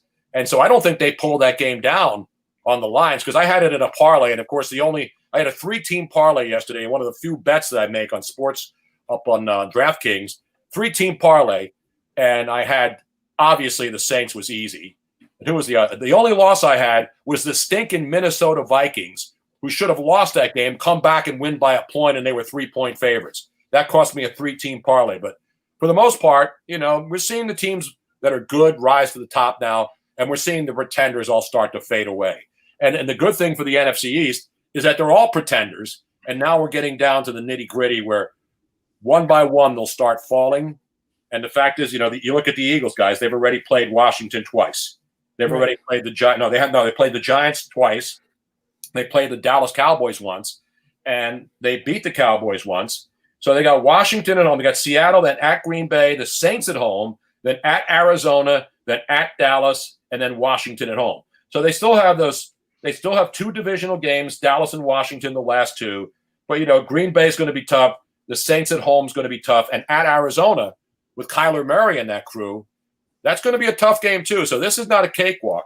And you think with 3 wins, they'd have to win, you would think, 7 games? It'd be 7-9 and win this. Can the 7-9 win the division?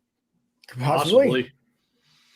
That means Washington would have to go, well, I don't even want to think. They would have to go 3-2 the rest of the way, which is possible. But you look at their schedule. At Pittsburgh, at San Francisco, Seattle, Carolina, and then the Eagles. So all of these teams, you look at all 3 teams, all 4 teams in this division, nobody has a cakewalk schedule where you can sit here right now and pencil in, they're going to win this game, they're going to lose this game, they're going to win this game. We don't know about any of these teams. We do know that Washington, though, and then the Giants are playing better. But now without their quarterback on Sunday, Danny Dimes. Did they stop calling him Danny Dimes up there yet? No, not yet. They still call him that. Might be Danny Twisted Dimes now because of his because of his leg, but they haven't Danny Sammy right now. I mean, did you watch it? As soon as he felt, you went right for the hamstring. You don't have to be a doctor to realize when a guy grabs the back of his upper leg, of his upper thigh, that's hamstring all the way. Even Mike Sherman knows that, the Juru. Absolutely. Now, John Graham says the Eagles need those damn returners to catch the ball and gain some positive yards. Enough of the offense starting at their own 5-yard line. And enough of every time there's a kickoff or a punt return, it goes back because somebody's holding. Right. I don't ever remember a season where there hasn't been one kick return where the Eagles haven't been called for some sort of a penalty. And that immediately puts you in the hole. So that's the kind of stuff, the penalties, the offensive line penalties, the jumping offside penalties. That kind and the offensive line. And it's another offensive line. We talked about it. If they don't play well tonight, the Eagles are in deep, deep doo-doo, guys. Yeah, that they are. They might as well play for the draft pick. No, you can't tank the season. There's only one team that's playing for the tank this year, and that is the New York Jets. Suck, man. Poor Jets, man. It's Poor so Jets. true. You know what Jets stands for? Somebody tweeted this today. Just end the season. Jets, just end the season. It could be a possibility. I had people telling me the Jets are going to beat Miami. Bet the house on this game. Yeah, and that didn't happen. So no, it's a done season for them. And that's what Adam wants. That's what Adam gets. So who the hell knows? David Sherman says, guys always like the revenge of the most recent playoff fill-in. I just don't think the Eagles have much this season with the circumstances. And as we go through these here, as I try to go through them quickly here, Steve Krause, wait, Mr. Monday Night was confused. Yeah, I am confused. Everybody's confused. Let's be honest. Everybody's picking Seattle tonight, right? I guarantee you the ESPN, every single person, the camera guy, Susie Kolber, Joe Namath's going to run on the field again between Medicare commercials and want to kiss Susie Kolber again. I mean, everybody's picking Seattle tonight. That's what you do when you're on TV. It's Chalk City, baby. Everybody takes the chalk, right? Have you ever seen anybody go out on a limb and be that one lone voice? Sometimes they are. But on a game like this, everybody's going to take Seattle. And Seattle's probably, let's be honest, Seattle's a better team than the Eagles right now. Absolutely. Is there any doubt? Absolutely. Yeah, that's true. And I know we're coming up about 4 minutes before the game starts here, Tony. I want to kind of extend the time a little bit here. We know we're all excited. Believe me, I'm jumping out of my seat here waiting for the Seattle game to start because it's going to be a blowout. But I want to try and get so many comments here of not the same folks I've been going through. So I'm looking for, where was it? Todd Oliver says that Bruce Arians hates Brady. No way he's no longer here than this year. I don't see that happening. Done after this season, they're going to move on from him? No, I don't see it happening. Jane Pearson Fisher says, Tony, I'm assuming the 3 hearts would be for I love you. I'm not too sure, but I'll just, my own little algorithm, I guess, if you want to say it. Thank you, Jane. I love you too. Mike Orlowski.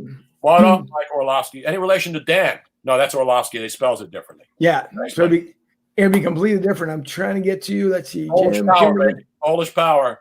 Don't forget to get the pierogies, and don't forget the kielbasa this holiday season. That is true, too.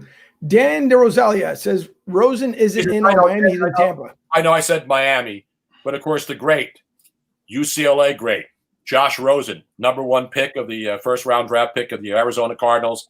Later he went to Tampa Bay, and he's sitting there holding a clipboard, watching Bruce Arians watch Tom Brady throw interceptions and lose a game against your Kansas City Chiefs, with a guy that I always thought was a great coach, and we're realizing how great he is many, many years after leaving Philadelphia, Andy Reid, one of the greatest coaches, not just Eagle coaches, but one of the best coaches in NFL history when his career is said and done. I think right now he's a lock Hall of Famer, guys, and he has proven that he knows offense, he knows how to coach quarterbacks, and he is well respected. He'll always be a hero in this city, even though he didn't win a Super Bowl. Absolutely. It's absolutely true. Steve says Jose is watching Kentucky Colonels versus St. Louis Hawks on YouTube. That would be Jose. Mike Rose, he says, has Ben Simmons found a jumper? No, but he found another Kardashian sister, I think, during the summer, and that's always good. They're not Kardashians anymore. They're genders. Not genders. They have multiple genders, just like the dad. They're Jenners. I'm sorry. Jenners. He's still with that Jenner chick. I don't know which Jenner chick he was with. I get them all confused, man. They all look the same, those Jenner chicks. Yeah.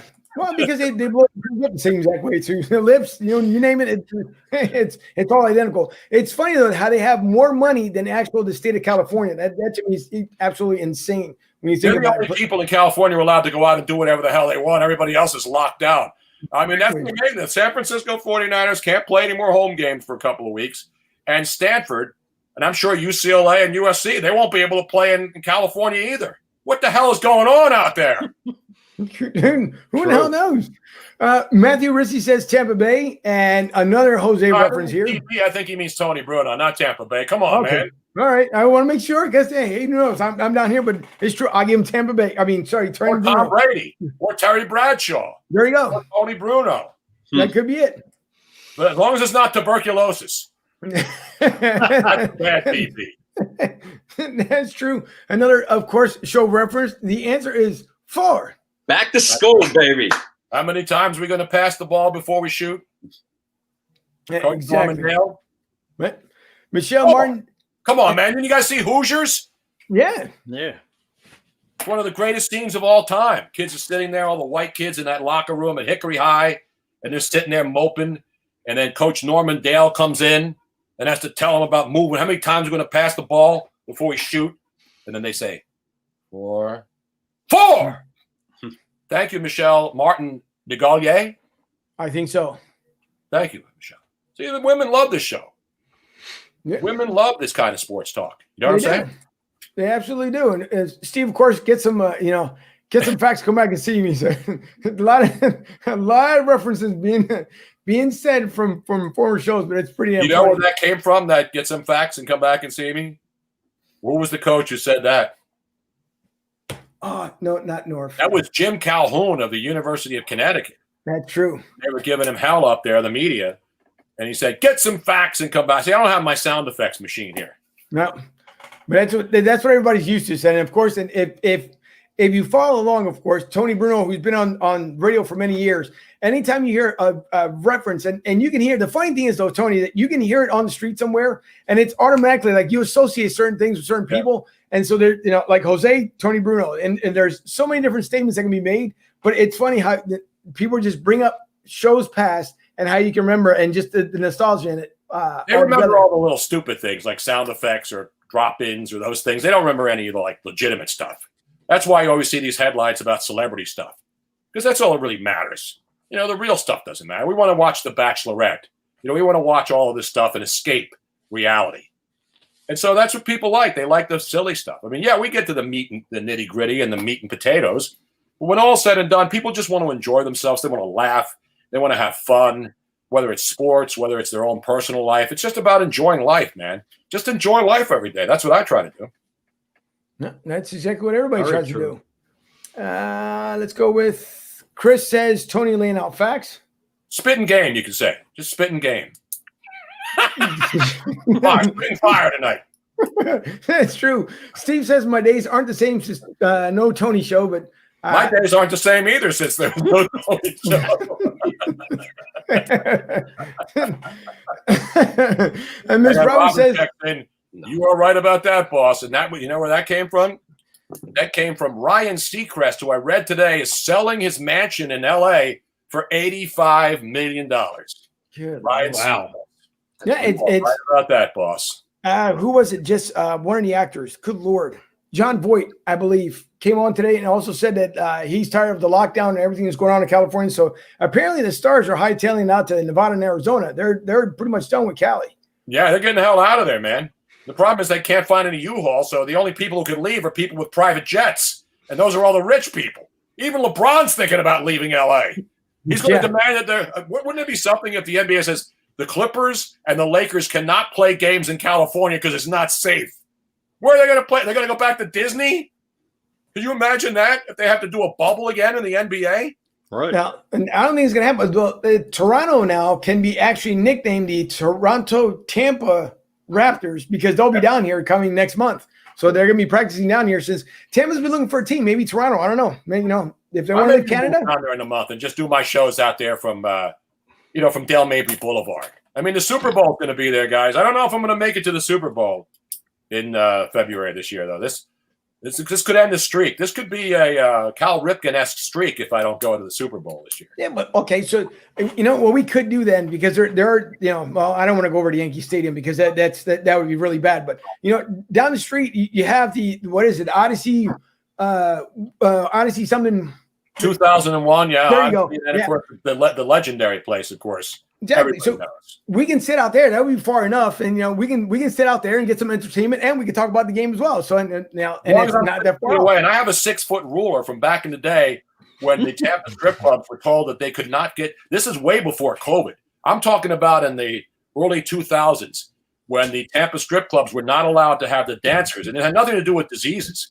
It was a liquor thing, and the mayor of Tampa said that the adult entertainers had to be 6 feet away from the customers. So they were giving out 620 WDAE, one of the stations I was on. They gave out people 6-foot tape measures. So you could pull out the tape measure, lock it in so that you would know that you were the proper distance away Now we got to start doing that for everybody. We should make 6-foot rulers so that anytime, even if you have a mask on, you want to make sure you're 6 feet away from the next person. That's my safety tip for the day, ladies and gentlemen. Like a WWF strap match of the 19th.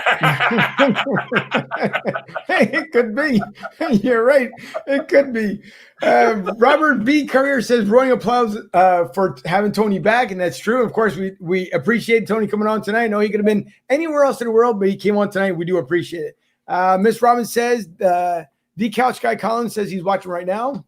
The great Conlon Farrell, not Conlon Thompson, former Temple great, who caught a touchdown pass for your Carolina Panthers a couple of weeks ago. Good for him. That's my boy, Colin Thompson, number 86 on your program, number 1 in your hearts for you Carolina Panther fans.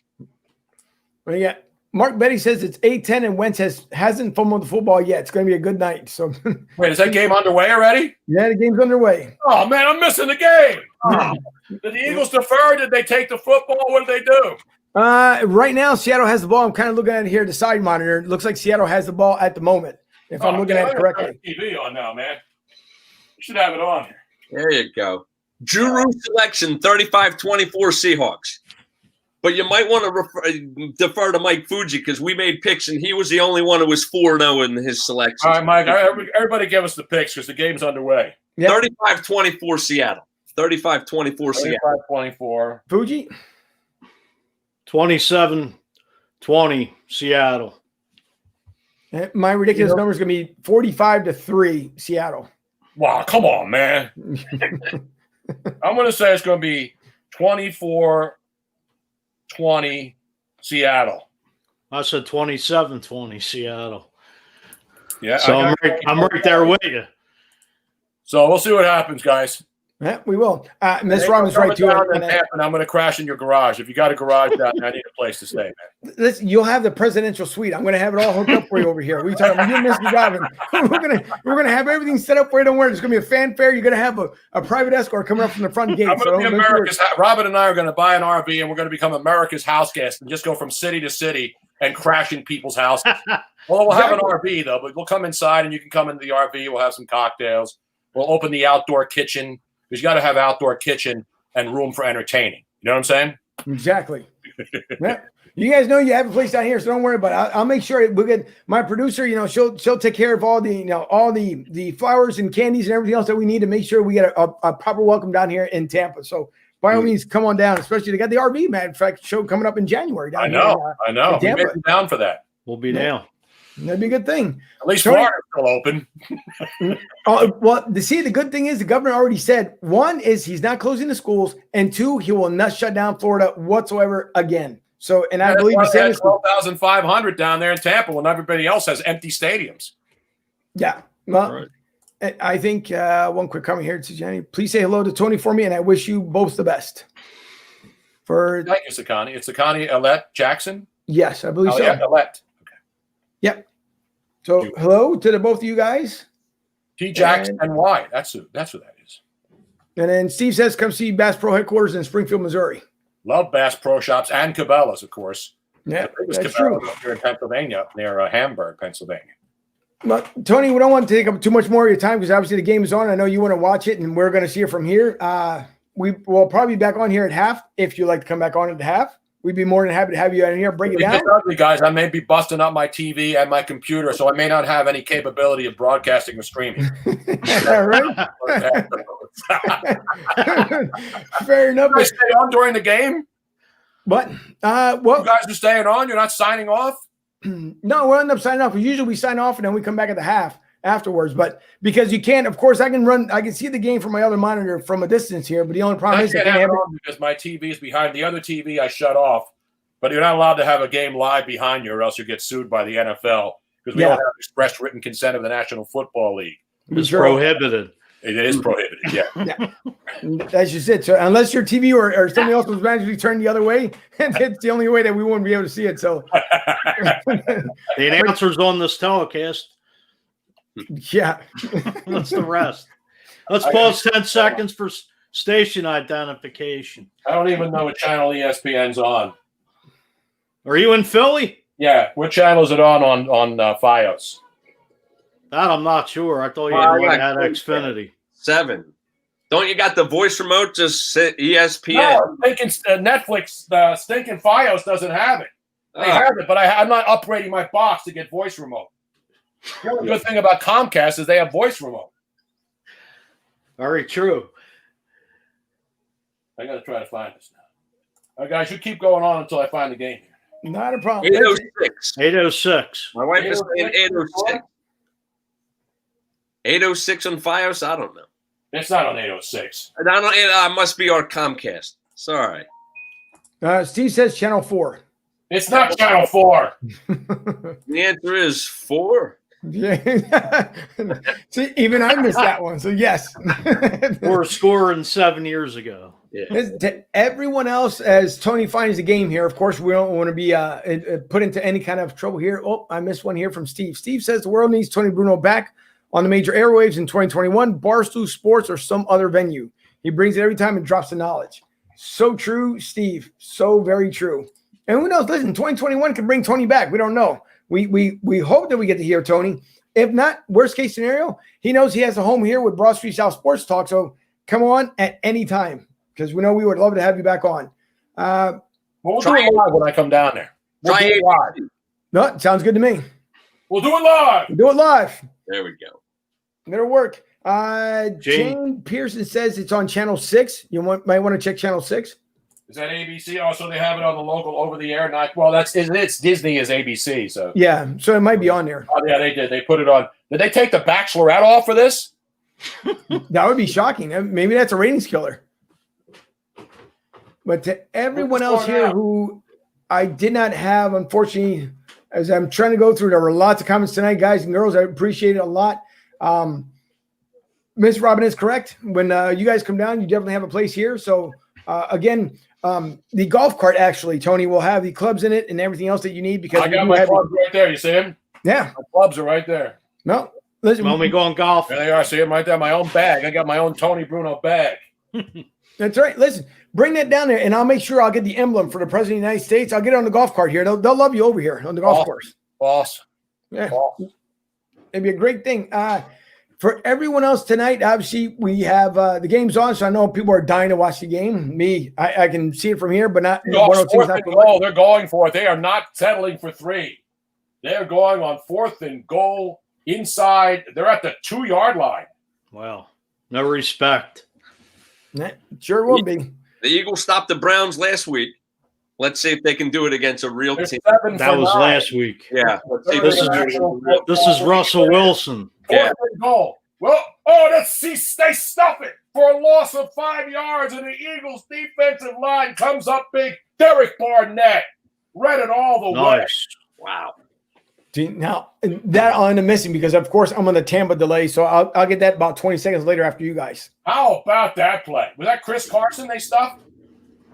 I think so. I believe so. No. That's more. Derek Barnett.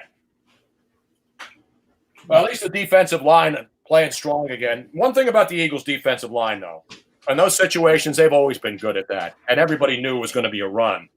So that's a big play right there, guys. Yeah, sure is. Big time. Can we upgrade our picks now?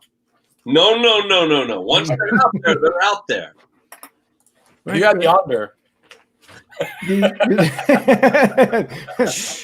Mrs. Drew, she says 21-17 Eagles win. Let me see if I'm still here. Am I still here? Yep.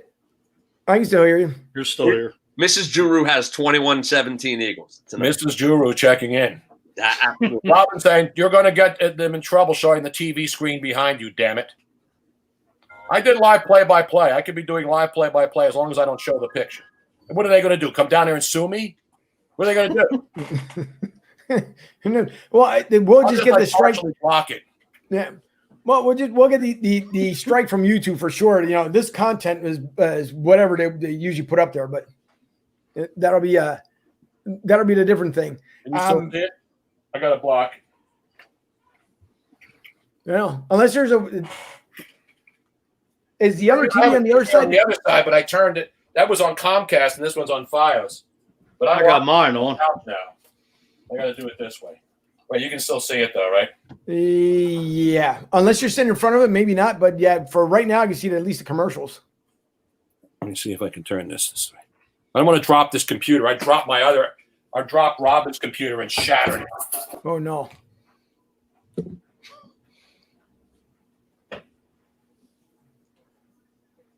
Now you can't That, see it, right? yeah, that might be a little bit better. I don't think they'll. Okay, I can sit over here then, but you can't hear me. No, we can hear you. We can hear you loud and clear. Yeah, we can hear you, but yeah, I think it's kind of a little less visible. If All there was a right, way I go. can block it off, I would, but I need to be in one of those boxes, like pretending I'm going crazy. they can be in the executive box then. Hmm. If that's it. If that's the case, let's see what else there. Tom says, "Great show, guys. Tom, we appreciate the support as always, along with everyone else. Thank you for tuning in and viewing the show live. We do appreciate it, of course, with Tony Bruno and Miss Robin there in the background. So Filling the in. Eagles had the ball first, and they went 3 and out, so now they get it back at the 7. And it's a handoff to Miles Sanders, and he gains nothing. He actually loses a half a yard. So the Eagles start off with loss of a half of a yard. Yeah. I'm watching the replay on the 4th and goal call. Oh, it was a little shovel pass. You see that? Little shovel pass, and Derek Barnett knocked off. Barnett and Metcalf did not hold the block, or else he was going to go in. All right, now it's 2nd and 10, probably 11. Well, yeah, they didn't lose that. They didn't gain anything. Running it again, and this time Sanders maybe gets 3. So now it's going to be 3rd and 7. Wentz really needs to air out the ball. I think about the end of the Cleveland game last week where he finally threw the ball 30 to 40 yards downfield, and the referees threw a flag. Yeah, that was awful. Every time these quarterbacks throw the ball so far downfield, the referees are so happy to throw those flags. So maybe what Wentz should do is just chuck the ball down the field over and over. Why not? I mean, 38. Seattle. Or once per drive, they're going to throw that flag. Seattle's last in pass defense. The Eagles are 2 for 22 on their 3rd down conversions in their last 3 games. 9%. Yeah. And Brilliant. now they got a 3rd and 8 at their own 8-yard line. Let me predict. 5 There he yards. goes. 5 yards to Goddard. Back to throw. Incomplete. Oh, no flag? Where's the flag? Incomplete pass to Jalen Reagor. Shaquille Griffin went up, and Rager couldn't get it. And now Seattle's going to end up getting the ball around the 40, 50-yard line, and they'll probably move it in for their first score of the game. Try to one-handed I catch don't it too. know about that. That should have been a flag. He's holding his hand. True. Carson Wentz is holding his hand. No, Jack Griffin was holding his hand. Was holding Rager's hand. See, that's the other thing. The Eagles receivers are all shorter than the defensive backs they're playing. Now they got a punt from their own end zone. Take the safety. They might as well. This is Down at the 45. Down at the Eagles 45. By the way, Miss Robin said that. Got the ball 45 yards away. Ms. Robin said that's okay, no sound. You really can't tell what the screen is showing. And she said, except for you can see how messy the wine cellar is. You can see how much what? How messy the wine cellar is. It is. You can't. And Joey B says Tony is back. And Tony, he had another comment too. Tony, crack open a Tito's and cranberry with Popeye's chicken sandwich. Actually, I got my Tito's down here. I may have to have a vodka crack. Thanks for reminding me. I'll take one. Let me go get my product. Sure. Tony, I'll take one. I don't think I can pass it down from here. You can try. Take one down and pass around. Listen to everyone who's been tuning in tonight. We do appreciate it. We thank you for the views. We thank you for support. We thank you for love. Also the comments, as I try to get through every single comment, but I'm trying to get new people on there that haven't been on there. Steve Krause, Chris Pirtle, and I'm sorry if I'm saying the name incorrectly. Thank you so much for the comments. Someone else too. And I don't want to butcher the name, but for Alette Jackson, I'm not going to say the first name because I don't want to ruin it. Thanks again for your comment. It's to Jackson, if I say it correctly. Mike, does that look right to you? T-Jax-N-Y. I don't know. Sakani Alette Jackson? Sakani Alette? That could be. So I'm sorry we're mispronouncing your name, but thank you as well. Who else? We had a comments also from Kimberly. Kimberly, thank you so much. Enjoy the game, everyone. And again, to everyone who's been putting up the comments, again, trying to put them in as they come in. So if your comment was missed, don't think that I had skipped over. Unfortunately, there were so many comments coming in. We're trying to stay within the conversation. So it's a little bit tough. And right now we have, of course, bonus coverage for you guys with Tony Bruno taking the additional time to come out there. Mike Fuji, of course, was on assignment earlier. And Mike, how did your assignment turn out? The mic, I can't hear you. You got my Sorry. Yeah, now I can hear you. So how did the assignment turn out? Took care of business, got it done. That's good. Took a couple hours, but I was going to jump on 95 south, but it was raining and I couldn't. Visibility was terrible. I had to take the back roads, but I made it. I was trying to cut in and out of every darn car that was just to get to the man cave. That's right. No, we appreciate it. And Ms. Jackson says that's right. Thanks. So we did say the name correctly, or maybe the sports contributor said the name correctly. I was trying to say that the worst thing that I hate to say to do is to butcher someone's name because it will be it's just tough. Joey B says Colorado loves Tony. And also he says Fort Collins, Colorado loves Tony Bruno. So Joey B, thank you for contributing as well. I'm trying to see as I'm scrolling back. Let's go to say anybody wants to know anything about butchering a name. Look, go for my last name. Fiorimondo? Yeah. They can't be butchered any more than that. I butchered that name left and right when I was a kid, but now that I'm a school teacher, it's one of those innate things, I guess, that I'm able to say names correctly pretty well. And if I get it wrong the first time, they correct me, and I never get it wrong again. Angel. Yeah. I did ask you a question. Oh, hold on. All right, we're back. 2nd and 10 from the 45. Hey, Tony. Yes. I'm going to join Russell you. Wilson's going to take off with it, and he's going to gain 3 yards. I'm going to join you. Salute. I just, unfortunately, Salute, guys. so my independent magical water bottle here. Got moonshine in there? I guess I got a free plug for Dasani. Jug of moonshine. I got my little ocean spray, little cranberries, and my Tito's vodka. Joey B says Pat Shermer here in Denver, hiring his son to play quarterback for Broncos. And All right, it's now 3rd and 8 from the 43. So Tony throws. Short, 2 yards. Oh, They good stuffed job. They stuffed him again. Rodney McLeod. He was going to get the first down, but Rodney McLeod closed quickly from the safety position and stopped the first down. So now, see, this is one of those things where we catches it a yard short, and as he was going to go fall forward, being held back by.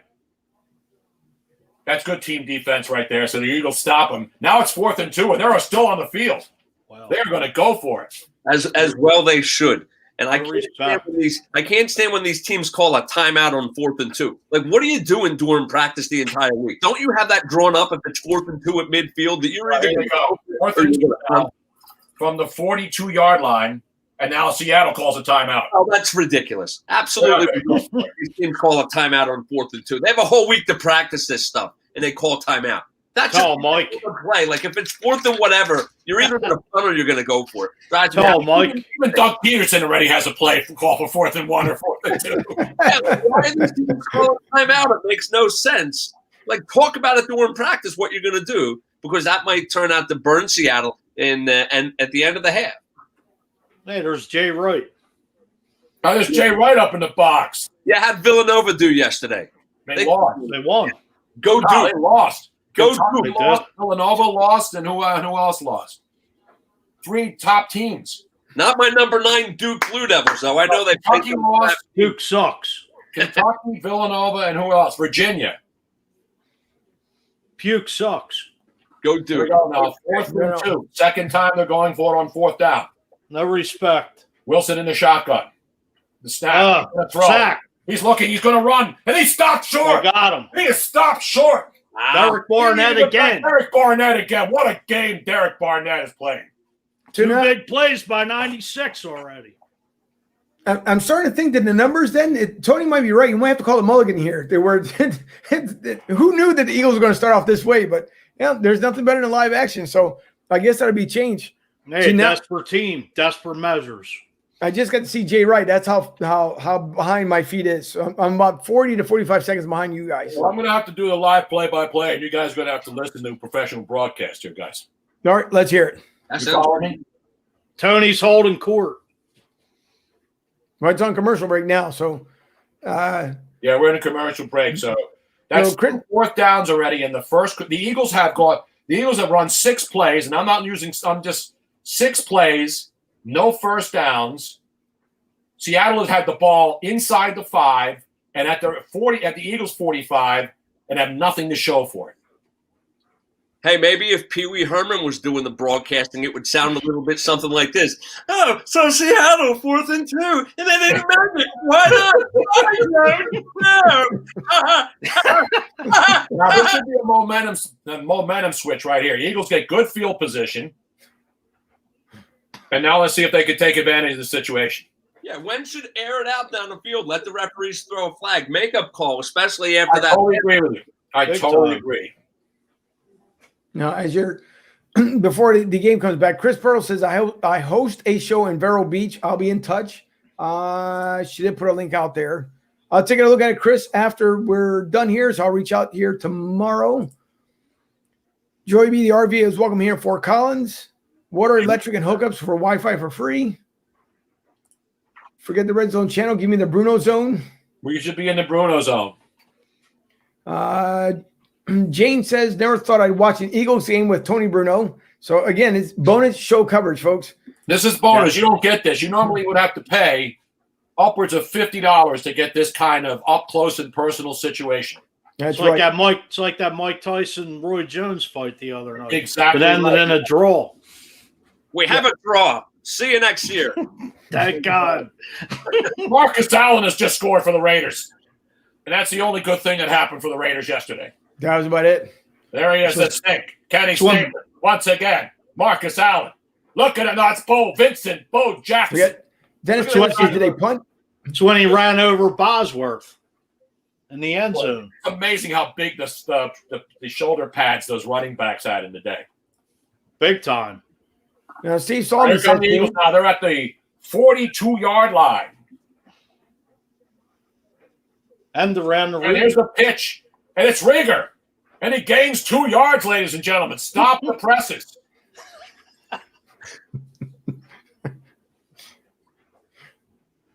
They're showing a replay on the Eagles' stuffing of the run. And the Eagles they have guys playing Tyler Lockett, good coverage on him. Right. And that was Rodney Coleman. A little hole there. Darius Slay. Actually, at least the rain stopped, so it's not that bad out now. It's dry. All right, here Carson Wentz, 2nd and 8 in the shotgun. The hell? Oh, and the ball wasn't snapped. Offsides.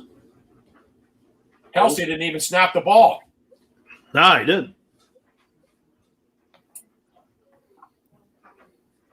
Ball start. And it wasn't. How does an offensive lineman start before the center snaps the ball? True. That's because they start off. That's what happens when you keep switching linemen every week. And the fan noise. It's like Keystone Cops. Jay Wright must be bellowing from the press box.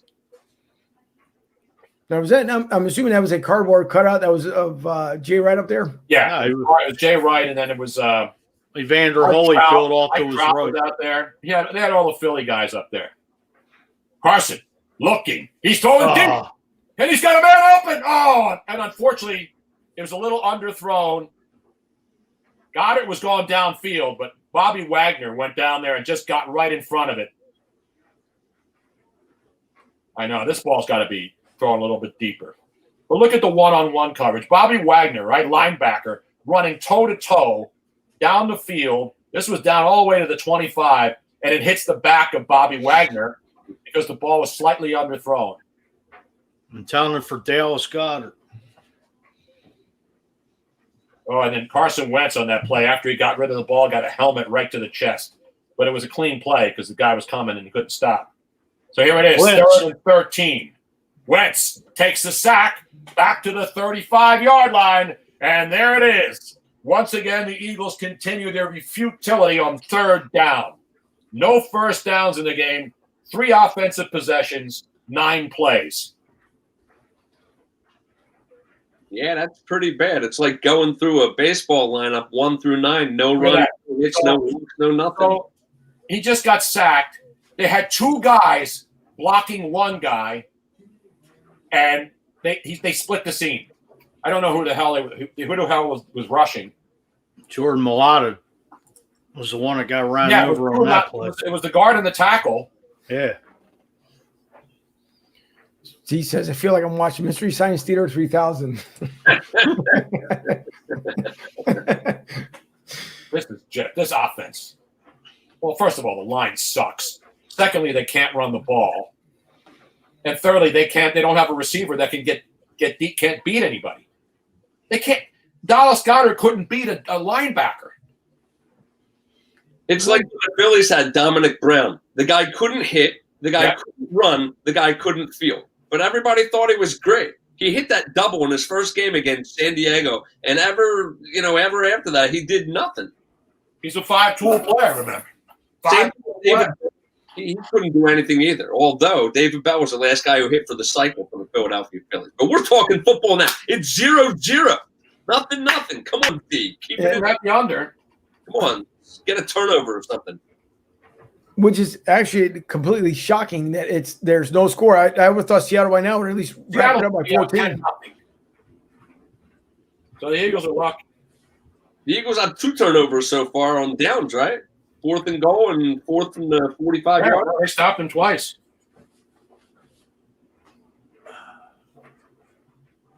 Unfortunately, let's see if I can.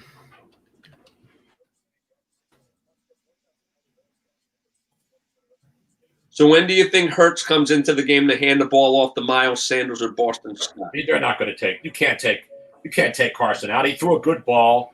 They can't run the game. They can't run. They can't block. They got 2 offensive linemen. Let a guy split them, and there was nobody in the backfield because they had an open set on 3rd and 13.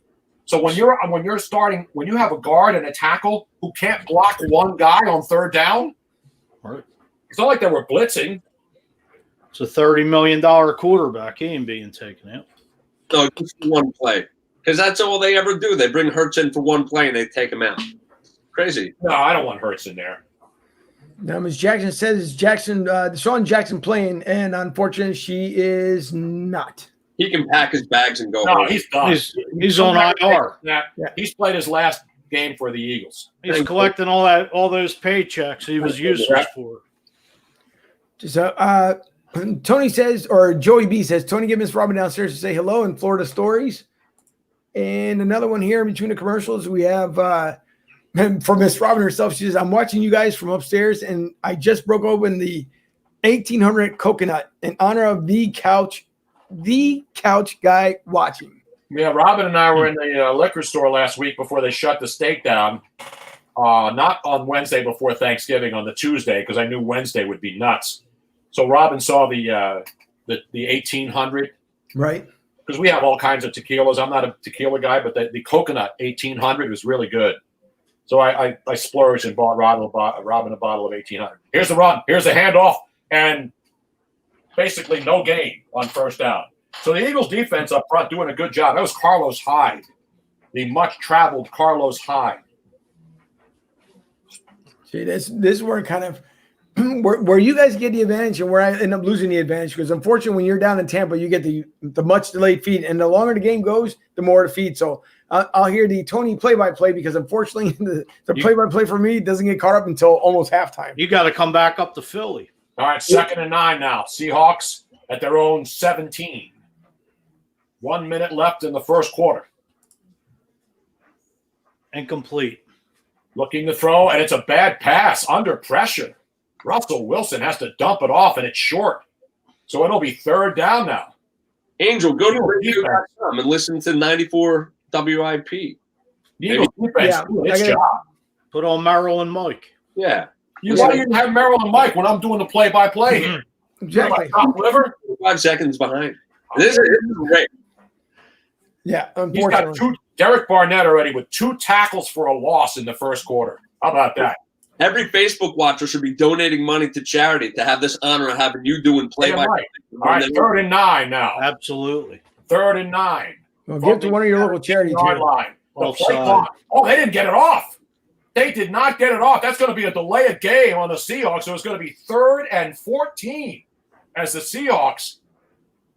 And they already called a timeout. So Russell Wilson knew the clock was running down, so he didn't want to waste another timeout there. So they took a loss. Now it's going to be 3rd and 14. They're showing Russ from that game against Arizona last Thursday. Pete Carroll does not look happy. But then again, when does he ever look happy? Ms. Robinson, that's an outrage. At Lincoln Financial Field is starting to get a little excited. 3rd and 14. No flags. From their own 12-yard line now. Wilson, quick screen, and it's Metcalf. He cuts it to the outside, but he's going to be short, and they're going to have to punt. So another good defensive stand for your Philadelphia Eagles. 3 possessions. 2 of them were on the other side of the field. This one now will result in potentially good field position for the Philadelphia Eagles to see if they can go 3 and out for a 4th consecutive time. This may have to be an annual tradition type deal here. We'll pick a game and we'll listen to the Tony Bruno broadcast of the game, and then just like you guys said with the bonus show, we'll do it towards charity. So whether Thanksgiving drive, a Christmas drive, something. But that could work. When the Eagles played the NFC Championship game against the Vikings, not the Vikings, against they played in the championship game before they went to the Super Bowl. Falcons. The Falcons. I went live. Robin said, you got to go live. Oh, we got pushing and shoving now. The Eagles are fired up tonight. They know the season's on the line. Like Avonte Maddox was trying to get in there and mix it up. Yeah, that was after the punt. Good. So anyway, Robin said, we should go live and have people watch you watching the game. So I had some people over. Robin goes live on Periscope. We had 250,000 people watching me watch a game. Good Lord. Wow. Yeah, I couldn't believe it. That's insane. Tony. Yes. How come you never wanted to do play-by-play? I did some play-by-play when I was in Birmingham. I did some hockey and I did some basketball. But I football is my favorite sport to do play-by-play.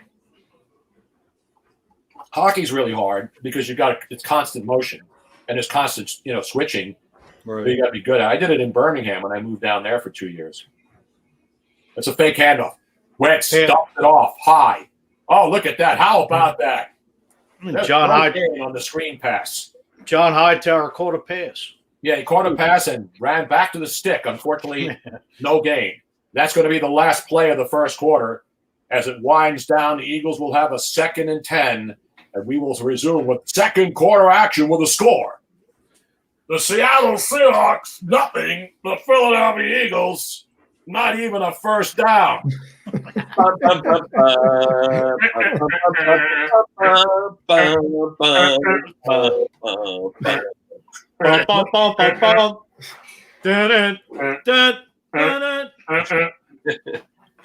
we'll get into, I guess, since this is a commercial break, we'll do the other comments here where it says, Steve Solomon says, this is like Tony on EA Sports Madden, but in real life. Jane Pearson comes back. She says, it's fun. Joey B, is Tony for hire to do my son's Pee-wee hockey game this weekend? LOL. Chris Purtle, I guess she's from Minnesota. Talking about our Vikings. Dennis Taylor. If you want to hear me doing the live play-by-play of Monday Night Football, bonus coverage. If you don't want to listen to the ESPN guys. Nah, it gets to be old with ESPN. I like Steve Levy, but you're not getting that. You're not getting this kind of entertainment on ESPN. I thought Tirico used to do a pretty good job too. Yeah, Mike's solid. Very solid. Why did they get? Oh wait, he went to NBC, didn't he? He went to NBC. Yes. Yep. Dennis Taylor says, I love doing play-by-play. Was my dream. Also says that Gene Hart and Harry Callis was easy. One to be one. And then some other stuff here. Chris Pirtle put out another YouTube link. Here's get some facts. Oh, the clip, what Tony referred to earlier. So thanks, Chris, for that one. I'll tell you what, the AT&T commercials, now they got two hot chicks. They got that Lily. She's hot. And they got this black chick or Hispanic. I can't tell. Is she black or Hispanic? I think she's black. If it's the same commercial I'm thinking of. Yeah, it's the two. It's the one Lily, that girl who's like really super hot. And now they have a second girl. I don't see her name tag though. Very pretty. Oh, that's right. Yeah, because there's a new one that has. She's no longer. There's one girl that was in there, but she was in there as a customer. I think the new one you're talking about is supposed to be working for the store. Yeah, they're both in the store. They're both supposed to be store employees. The redhead. The other chick was an annoying blonde. They got rid of her ass. Joey B says, bonus coverage, baby. Beautiful, man. Bonus coverage, right. Be right back. So it's Tony, while we're on a quick commercial too, said, getting back to some of the questions we are trying to get to you tonight. So how did you get started as far as within the media many, many years ago? I was a young kid. I didn't know I wanted to be in. Oh, Jalen Hurts is in the game. Jalen Hurts now on 2nd and 9. Here he is. And I don't think Carson Wentz is on the field. So this is the first time Wentz is not lined up as a receiver. He went out to take the snap. He's in the shotgun. 2nd and 9, and there's motion all over the place. And this play, they couldn't even get a playoff with Jalen Hurts as the quarterback in a shotgun. And it's going to be a legal formation against the Eagles. Oh boy. Ball start. Like 5 guys on the offensive line all started in different positions. What the hell is going on there? Let's see. So you have Dallas Goedert lined up off the line. He moves first. Just a joke. 2nd and 14. It was Matt Pryor and Dallas Goedert. And there's Carson Wentz on the sidelines. That's the first snap without Carson Wentz on the field for the Eagles this year. No. Now, is he back on? No, Wentz is back. Hurts out there, and he completes a pass. Alshon Jeffrey with his first catch of the year. Wow, that's a good 4-yard gain. He's earning that $9 million. Break down how much that catch, based on his salary, how much that catch was. And Jalen Hurts is coming off. He goes off 1 for 1 on the passing game. Alshon Jeffrey.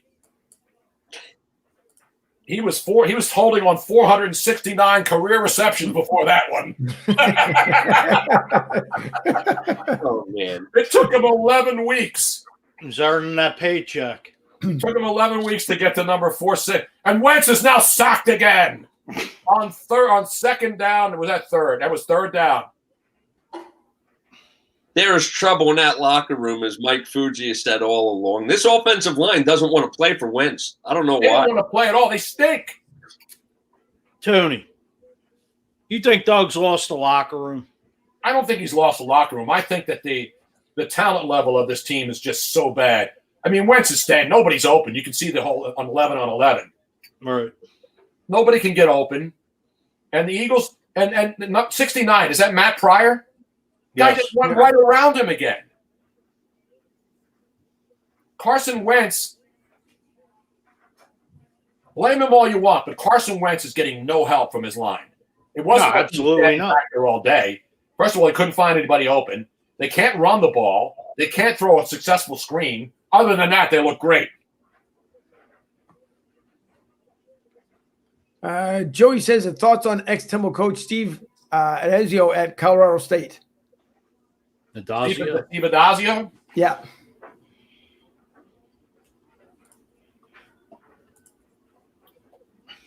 Now Jalen Hurts is over there talking with Jason Kelsey. And what's his name is on oxygen. Jason Peters just has oxygen now as he's sitting on the sideline. Well, it's not a shocking. Got his cane ready. He should be in there. Needs a walker now. He's only playing like 3 downs at a time. Well, I mean, they don't have a first down in this game. Lurie lets him do what he wants anyway. I mean, it's like an exception to the rule in that locker room. It's like Jason Peters and everybody else beneath him. And there goes a little screen, an outside screen, and then they get a first down. Well, It's not a screen. Mrs. Guru says Tick Wentz out. And then Miss Robin from upstairs, she says, okay. Lockett gets the first down. The over-under on how long it will take Tony to start slurring. It's been a while since we've broken out. I'd need about 6 of these before I start. Another cross, and then here's a handoff. Let's see if the Eagles stuff it. Yes, they do. Oh, the Eagles doing a great job. That's Jalen Mills. Yeah, he made a play. That was another tackle for a loss. The Seahawks run the football on this team. Good point. Usually gets he makes a good point. We only won a Super Bowl when he wasn't playing. Wentz got us there, but Foles was the Bradley. Why do we got to keep having this quarterback on this team that could win with this line, with this talent? Why do we got to go back to that 3 years later? It's the same thing about Foles, Wentz. Foles wouldn't win with this team. You missed the beginning of the show, right? Tony talked about the fact that Doug Peterson, when the Eagles won the Super Bowl, he could get a drink from anybody in this town. Yeah. Of course he can. Look at that. They had him stacked, and it's incomplete. If the Eagles lose this game tonight, he ain't getting no drinks from anybody. Everybody wants him out of here. So that's why it keeps getting brought up, because of the fact that 3 years ago they won the Super Bowl, and Tony said it so eloquently. He could have gotten any meal in this town, any drink from anybody, and that's not the case anymore. Look at Derek Barnett again, putting pressure and forcing Wilson to throw errantly, and now it's 3rd and 13. Brandon Graham sucking wind right now. No, he is, man. I see him gasping. The defensive line's playing hard, man. Do the Eagles have any penalties tonight? I don't think so. Here comes the blitz. Metcalf. The one. Yes, he is. Of course. Of course, it's a wide open pass all the way down to the 2. DK Metcalf, and it's 1st and goal at the 2 on the Bomberooski one-on-one coverage. Chris Carson makes a great job, does a great block, and he just throws it. And is that Darius Slay that got torched? 1st and goal from the 1. DK Metcalf is already over 100 yards receiving tonight. Just about at 1,000 yards. Yeah, you're right. Darius Slay. Watch this. One-on-one Darius Slay, and he can't stay with him. Can't stay with him. Metcalf is a beast, man. You see the size difference between those two guys? Big time. That perfectly thrown ball. And Slay's the best they got back there. You know, we talked about the Kansas City-Tampa Bay game earlier in the game, and so many people blaming Tom Brady for that. But as far as I know, Tom Brady was not responsible for Patrick Mahomes throwing for close to 500 yards yesterday. Yeah, no, you're right. Absolutely insane. All right, here's 2nd and goal from the 1. Carlos Hyde in the backfield. Gives it to Hyde. Here's another alley-oop pass, and it's a touchdown. It is a touchdown. Devontae Maddox got burned on that play. Yep, that was a little alley-oop. David Moore. Little alley-oop in the back. Put the ball where it had to be in the back of the end zone. And David Moore goes up and snatches it away. Eagles can't cover one-on-one. No, look at the job Sidney Jones and Rasul Douglas are doing elsewhere. Playing pretty well. But see, that's where you have to have a receiver that can go up and get the ball. Exactly. When the Eagle receivers are one-on-one against anybody, they do not win the battle to get the ball. No, you're right. Hit the nail right on the head. No second effort. That's what they don't have. The Eagles are fortunate to only be down 6, soon to be 7 points right now. Well, you know, the only thing I don't want to see tonight, which is driving me nuts too with the Eagles, I don't want to see that if they come back and let's just say they tie this thing up, I'm only giving them a field goal. But if they do, what I don't want to see is they get 6 and then they go for 2. That has been driving me nuts for the past 4 to 5 weeks. It's one of those things that I don't want to see. This team right now is the worst team in football. Yeah. I mean, their defense is playing well. Their defense has played well. They've done all they can do, but they can't cover one-on-one. And all he needed, all Russell Wilson needed was time to throw the bomb. And he knew he would get this. He knew he would get the ball to his receiver, and he knew that the Eagles couldn't. Even if there were two guys, you see the Eagles with two defenders, and they can't stop it. God, these Pennsylvania lottery, they run the same. All these people are dead, by the way, in this commercial. Oh man! Hey Tony, you got to come on. You got to come on. You got to be a regular on here. No, the Eagles aren't on Monday Night Football, so that's good. No, I'm just saying, be a regular.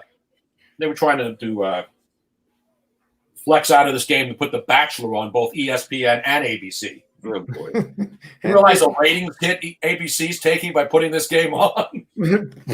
Probably this so. game isn't on ABC. It's just on here locally. Because ABC is not putting this on national. Right. Yeah. It's ESPN nationally, but in Philly, because they figure that Philly fans are going to watch it on Channel 6, the local affiliate, that they'll put it on ABC. Tony, are you in Philly? Living Yeah, there I'm in now? Philly. We're at South Philly. South Philly. I'm literally like a mile away from the stadium complex. Did you go to Newman or Southern? I went to Newman. Okay. That's been gone for a long time there, man. It's a nursing home now. Yeah. That's right. Newman Goretti, 10th and Moore. Yeah. Joey B says Originally, go ahead. This game could be over.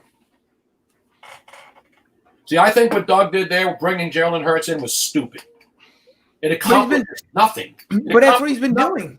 He's been doing the same thing almost every single week, and it's not even trick plays. Time he didn't have Wentz. He had both. He had Jalen Hurts playing quarterback. His first snap was offside, and then the second snap he throws a little 5-yard out, and then they have to punt the football again. Oh no! And then they put Wentz back in for third down, and he takes a sack because they couldn't fucking block one. Two guys couldn't block one guy. Yeah, well, but it's the thing. They'll play 20 minutes of this game, and the Eagles do not have a first down or a third down conversion. Disgrace. They may be setting the NFL record for futility on third down. I don't know what the record is. Hopefully ESPN will put it up on the screen. I thought it was a couple of years ago. Was it New England? Somebody in New England was playing against. It was. Matter of fact, I think they went almost 2 entire games without a first down. I want to say it was maybe Detroit or Cleveland during their 0 for 16 years. That they had two games in a row. I'm almost certain, and I could be wrong, but it was a game where. Yep. Well, no third down conversions. Correct. I mean, teams have gone with no first downs. But, so the Eagles have 4 drives, minus 4 yards, 0 first downs, 15 minutes into the game. Now look, Wentz 1-on-1, he had to throw that in the ground. Once again, somebody coming clean right at him. How many beers is it? What did that say? How many beers is that guy in? He was referring to you. There was. I only had. This is only my second. Oh, that's fantastic. You ought to see me when I'm liquored up, and I'm yelling at the TV at this team. On first down, Carson Wentz, they run a safety blitz, and Wentz has to throw it into the ground. Jeffrey Lurie's sitting in his suite next to his wife with a fucking mask on. Bob Tosh, I believe they are due to be playing again January 3rd, if I remember correctly. As far Wait a minute, Miles Sanders NFL. cuts it outside, is he? No, he's just short. He is now. It's going to be 3rd and 1, depending on the spot here. They may be giving it to him. Pat Coyle, Miss Tony on the airwaves. Great job, guys. Keep up the solid content. Thank you, Pat. Pat, a major good friend. And Mike, I'm surprised you didn't run into him down there. He worked for the Phillies down there at Citizens Bank Park. Yeah, but Pat's a very, very good friend. I know the name. Pat Coyle. Sounds familiar. Thank you, Pat. Now the Eagles have to call a timeout on 3rd and 2, so he didn't get it. Miles Sanders on the sweep around the right side. So 3rd and 2, and they have to call a timeout so Doug can dial up a 3rd and 4th down call here. Well, they're pretty deep in their own territory. They probably won't go for it if no, they won't go. They don't make it on 4th down. I think apparently it was a helmet problem with Carson Wentz, and that's why they called the timeout. I think back to those Denver Broncos teams with Peyton Manning where their offense was so potent. And I don't know why they ever punted the ball. They should have just always went for it, even if it was a down. Because even if the other team scored, you knew that Manning and that offense was going to come back down the field and score anyway. I just never understood why they ever punted the football. But this Eagles team, they're a mess right now. Brutal.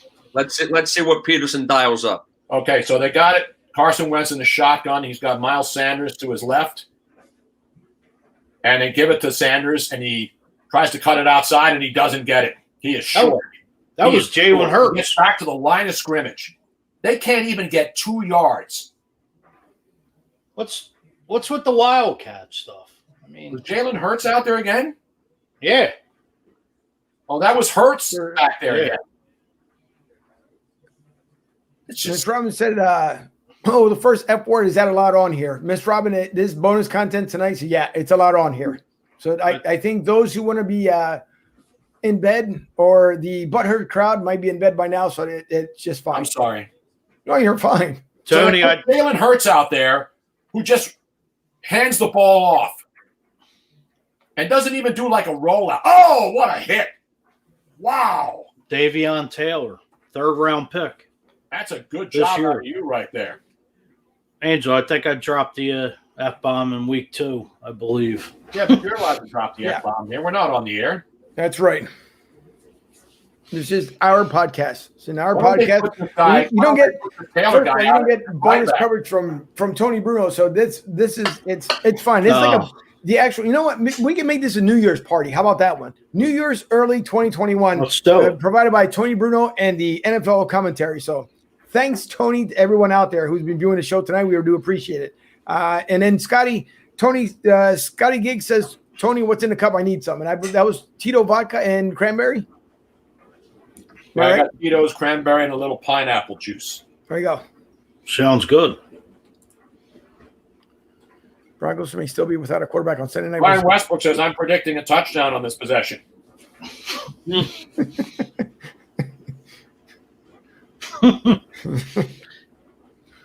Did you see Is that on Twitter? Pakistani bodybuilder who married a sex YouTube. doll? Did you see that story today? Which one was it? It's a Kazakhstani bodybuilder marries a sex doll after a whirlwind romance. What in the world is going on with 2020? Well, there was a guy, as a matter of fact, it was last week, was it? There was a gentleman, I think, in China who married his doll. Yes. Because This guy married his love doll. Was it a blow-up doll? This guy's a bodybuilder. He's jacked, and he married some pink-haired. At least the bitch won't give him any shit. You know what I'm saying? I hate to go there, but Oh, if he man. throws her out, nobody's going to get hurt. I'm not condoning. Miss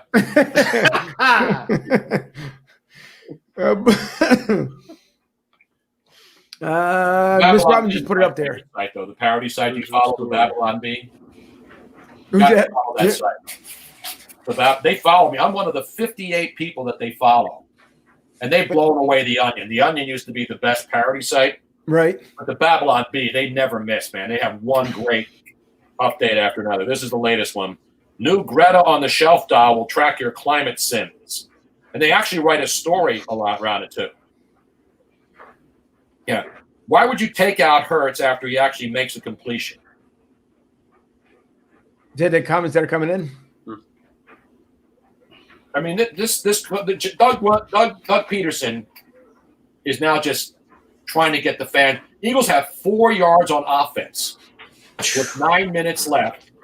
They have 0 first downs and 4 yards of offense. He's like George Costanza driving around the parking lot with that. 20 minutes into a game, 4 yards of offense. Handoff. Chris Carson cuts it outside. Stuff. Good tackling there. Again. So it's a flag. How is that a flag? They just threw a late flag. I don't know here it is. I didn't see no penalty. Are they going to call offensive holding, or are they going to call a defensive penalty for throwing him out of bounds? They're going to call horse collar?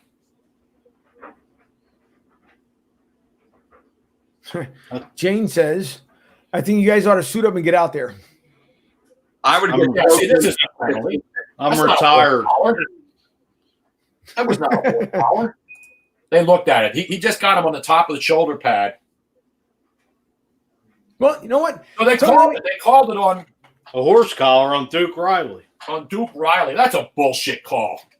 How's that No. unnecessary roughness? The guy's holding his arm. Tell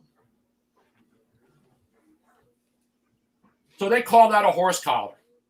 him. Let me see it here. It really didn't look like a horse Yeah, he got a collar. little bit underneath the pad. But he wasn't going anywhere anyway. Bullshit call. I said it. Now they're at midfield. Now he's going to throw another bomb. He doesn't even have to throw a bomb. Fuji, you got a comment coming your way. Left Southern, or is that a Philly accent? Get him! Get him! And he dumps it off to Carson, and he's going to get 6 yards. They had Russell Wilson sacked. I didn't get to West. see if it said Hockley or not. They had him sacked, but he gets away and dumps off a completion. No, I'm born and raised in Philly all my life. I did not know that. Hi, Gentleman Katrina. was there. Gentleman was asking me if I had a Southern accent. I always told him. I have a South Philly accent. I don't know.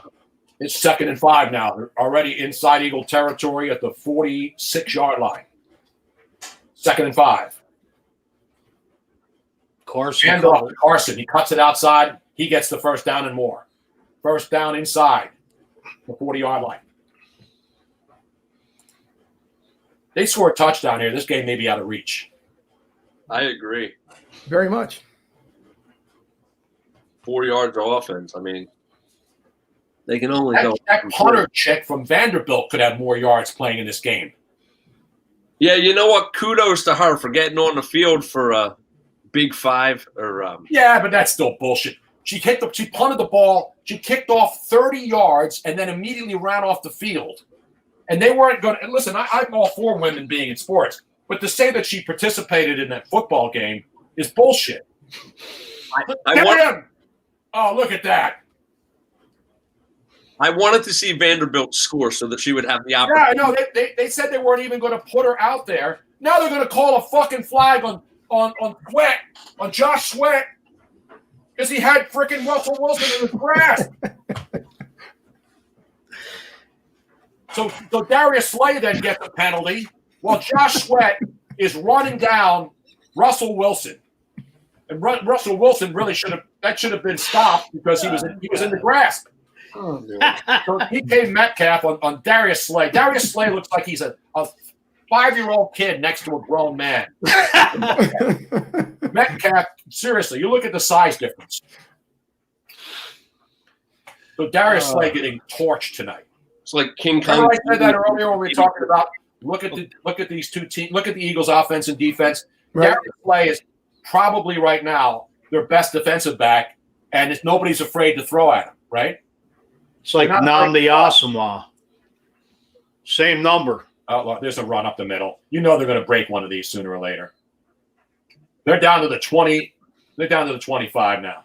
Seattle has the 32nd pass offense, and the Eagles have 4 yards of offense tonight, and it's on a Jalen. DK Metcalf is just bitch slapping Darius Slay. Did you just say him slap Slay right on the helmet? Look like Deion Sanders and Andre Rison back in '94. He's got 6 receptions, 101 yards. He's averaging 16 yards a catch and another first down. And now they're inside the 25-yard line down to the 23. Now, was he taken ahead of was DK Metcalf still on the board when the Eagles took Jalen Reagor? DK Metcalf? I mean, J.J. Arcega-Whiteside? Yeah, that was the year after. JJ draft. Yeah, of course. They took J.J. Arcega-Whiteside ahead of DK Metcalf. Yeah. Yep. DK Metcalf was taking the last pick in the 2nd round. But wasn't there something, if I remember correctly, wasn't it because the Eagles were trying to stick to Dallas? There was something in between there because that's why Dallas ended up taking CeeDee Lamb. Metcalf got down to the 5. The Eagles could have traded up to 16th with Atlanta and taken CD Lamb.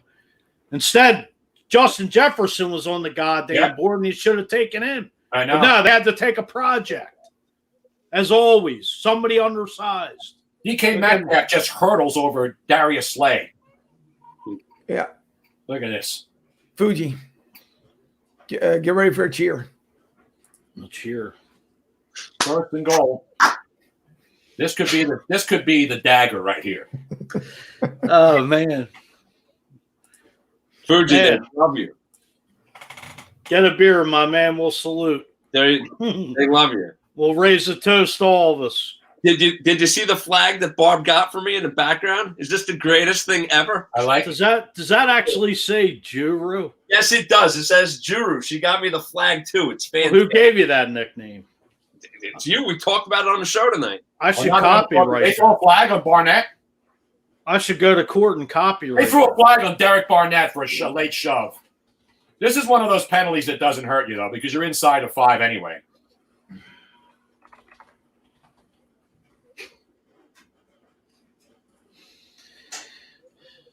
So if the Eagles lose out, what pick are they going to end up having in the draft? What are they, like the 10th pick?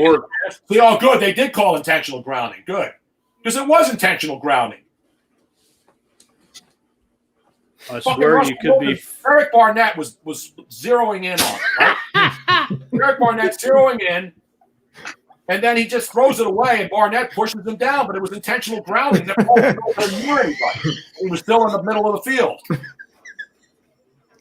And then bastard Pete Carroll crying. Go back to USC and cheat, you bastard.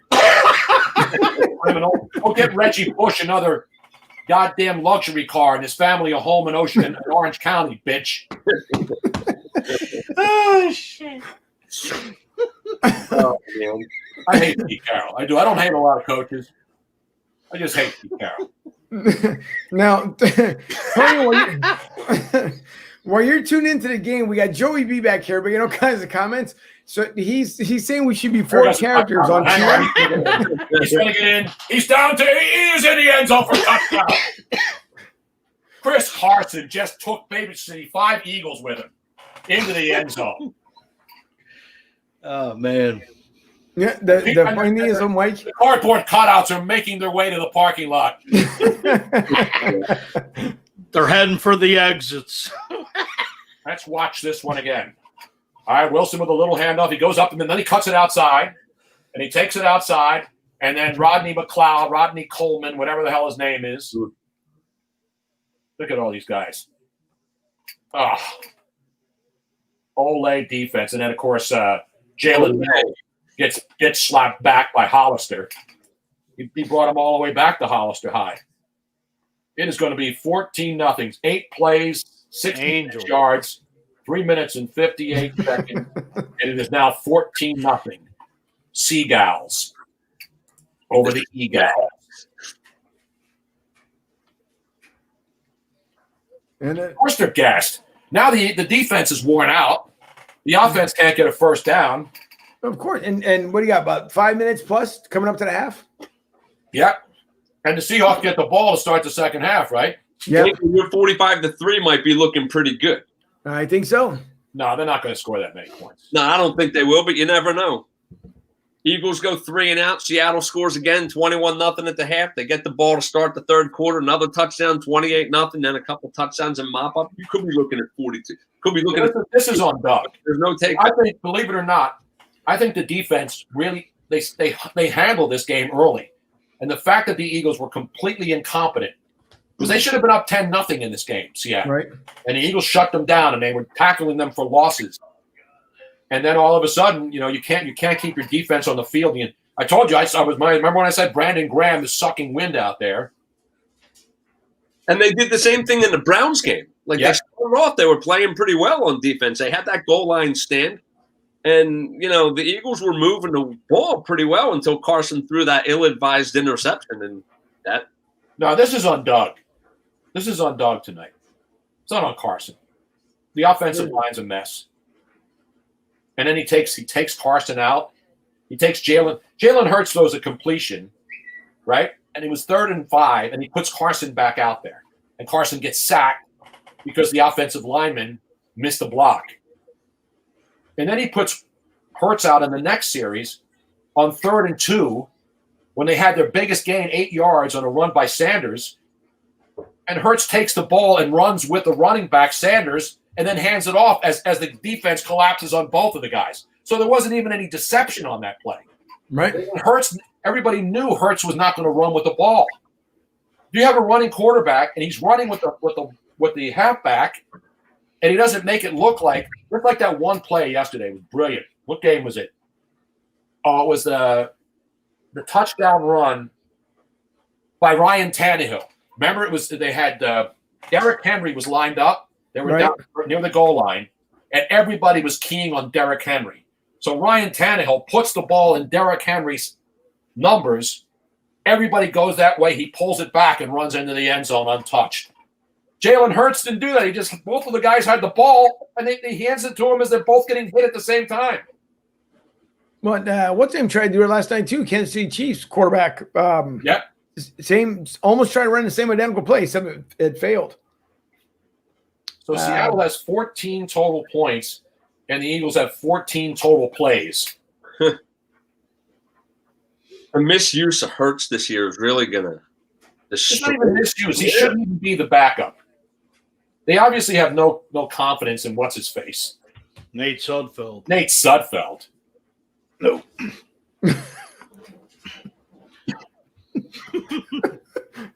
So Tony, the good thing is I haven't really watched most of the season. I would tune in and tune out. This is the first year where I tuned out of a lot of games. Are they up in commercial? Or they came back from commercial. 5 drives, 4 yards, 0 first downs with 5.5 minutes left in the first half. This is going to be. Didn't the Flyers have a game in the playoffs this year against Montreal where they went 17-18? No, he's not. On goal. They're going to call him stopped. The hell did they just? How was he in the grasp? His fucking lineman was in the way. That's a bullshit call. You watch this now. So they got Boston Scott in there who can't block me. Wentz pump fakes. True, Ed. Very and true. then Mailata's holding him up. And then they called him stopped. 2nd and 16. Wentz is going to get – go ahead, that's it. Run with it. Get the first down. Yes. Carson Wentz has the first down. And he's out to the 40-yard line. Made it himself. All of a sudden. Let's see where he goes from there. Now, that's your first down if you're scoring at home. In your program. In the 2020 season. So he's down to 39. Pretty good, Robert. Tony, as you've been interception there, bounced up there. As you've been doing the play-by-play commentary, so we got this guy Joey B from Colorado. He's been making some pretty funny comments, and he's saying that for Mike Fuji down there at the bottom, he says that you should make a T-shirt called "Bottom Left Guy." So Left guy. Yeah. So now, unless you watch the show, we make a T-shirt. You wouldn't know until you watch the show. But he's got another one here where he says, "Bottom left guy needs some appetizers," followed by "Bottom left guy could be Ed Oregon stunt double."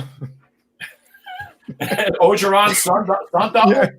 Yeah. You got to talk that, man. You got to have that Cajun accent down there. Carson Wentz throwing 3rd down. Is it going to be another first down? Oh, he got it. I think Boston Scott got it. No, he's good. Is he going to mark him short? All of a sudden, the Eagles have put back-to-back plays together. Dogs open in the archives. First down. Okay. Back-to-back first downs. Dogs going back to 2017, the yesteryear. They got to roll Carson out. I mean, everything's in the shotgun. Overthrown. But they're not rolling him out. That's the whole thing. They won't roll him out. That's a bad throw right there. Fulgham has disappeared. He went into the abyss. Flash in the pan. 3 for 11 for 14 yards and 3 sacks. It's true. Agreed, Ryan. Agreed. Absolutely. What is it? He said Frank Reich was the offensive guru, not Doug Peterless. Yeah, you're right. Peter. Offense is stupid. You can't have him stand in the pocket in a shotgun with a terrific offensive line and expect. Rieger. Oh, he's close to the first down. Trevor Harrison saying, "What up, Tony and friend? What up, Trevor? What up, y'all? Trevor in the 203. That's going to be 3rd and 2. What's Doug going to pile up now? Little bubble screen action, yo. As Jose would say. What up, bubble screen? A little dump off the Miles Sanders. Does he get the first down? Yes. He's got forward progress. That's a first down. Moving the ball with some alacrity. Let's put. He almost didn't get it before the half. They better give it to him here because he got it. Did you get that, Angel? Yeah. Goddard outside the block. Good block by Goddard. Ah, man. Let's see. Does he get past? I think he does. Let's watch it again. Yeah, he got past the marker. It is a first down. At the 41-yard line. What the hell? How'd you drop it? Bumped it off. Oh, and he dropped it. Miles Sanders, you suck. Penn State players suck. Courtesy goddamn Butterfingers. Son of a bitch starts running with the ball before he pulls it in. It's a screen pass. And now there's a flag. Holding. Legal use of the hands on the defense. That's an automatic first down. Oh, nice. We'll take it. Take it. Well, Robin, bring me a little dessert now. Robin, I need another cocktail. There you go. Yeah. Look at Jalen Ray. Right. That's definitely a hole. That's a legal use of hands. That's what she said. That's right. Sakani, we got your back. Thank you so much for your comments all night. We appreciate it. Who's back? She's when you mentioned Trevor 203, she was reaching out. Carson's going to lose like 50 yards on this play. Throw it away. Hey, one of the coaches called it. Trevor says Mike McCannon running this offense. She should put me to sleep. Brad Gable. Been a disaster right there. Mike McMahon, a.k.a. Marty Morningwig. They need Stan Gable in there. He'd be a better quarterback for Football them. team is your weekly underdog. I'll send you some stuff. Send it, Joey. Smart play by Carson. He got out of the pocket and then threw it away. That was not grounding. You guys know the rules of football. He was well out of the pocket. Well, you saw a couple of hits that went on last night that shouldn't even have been flagrant calls, but they call them anyways. The one shot I think that Tom took to the head, which really shouldn't have been a shot anyways, a call for a personal foul. They're always going to call that, though.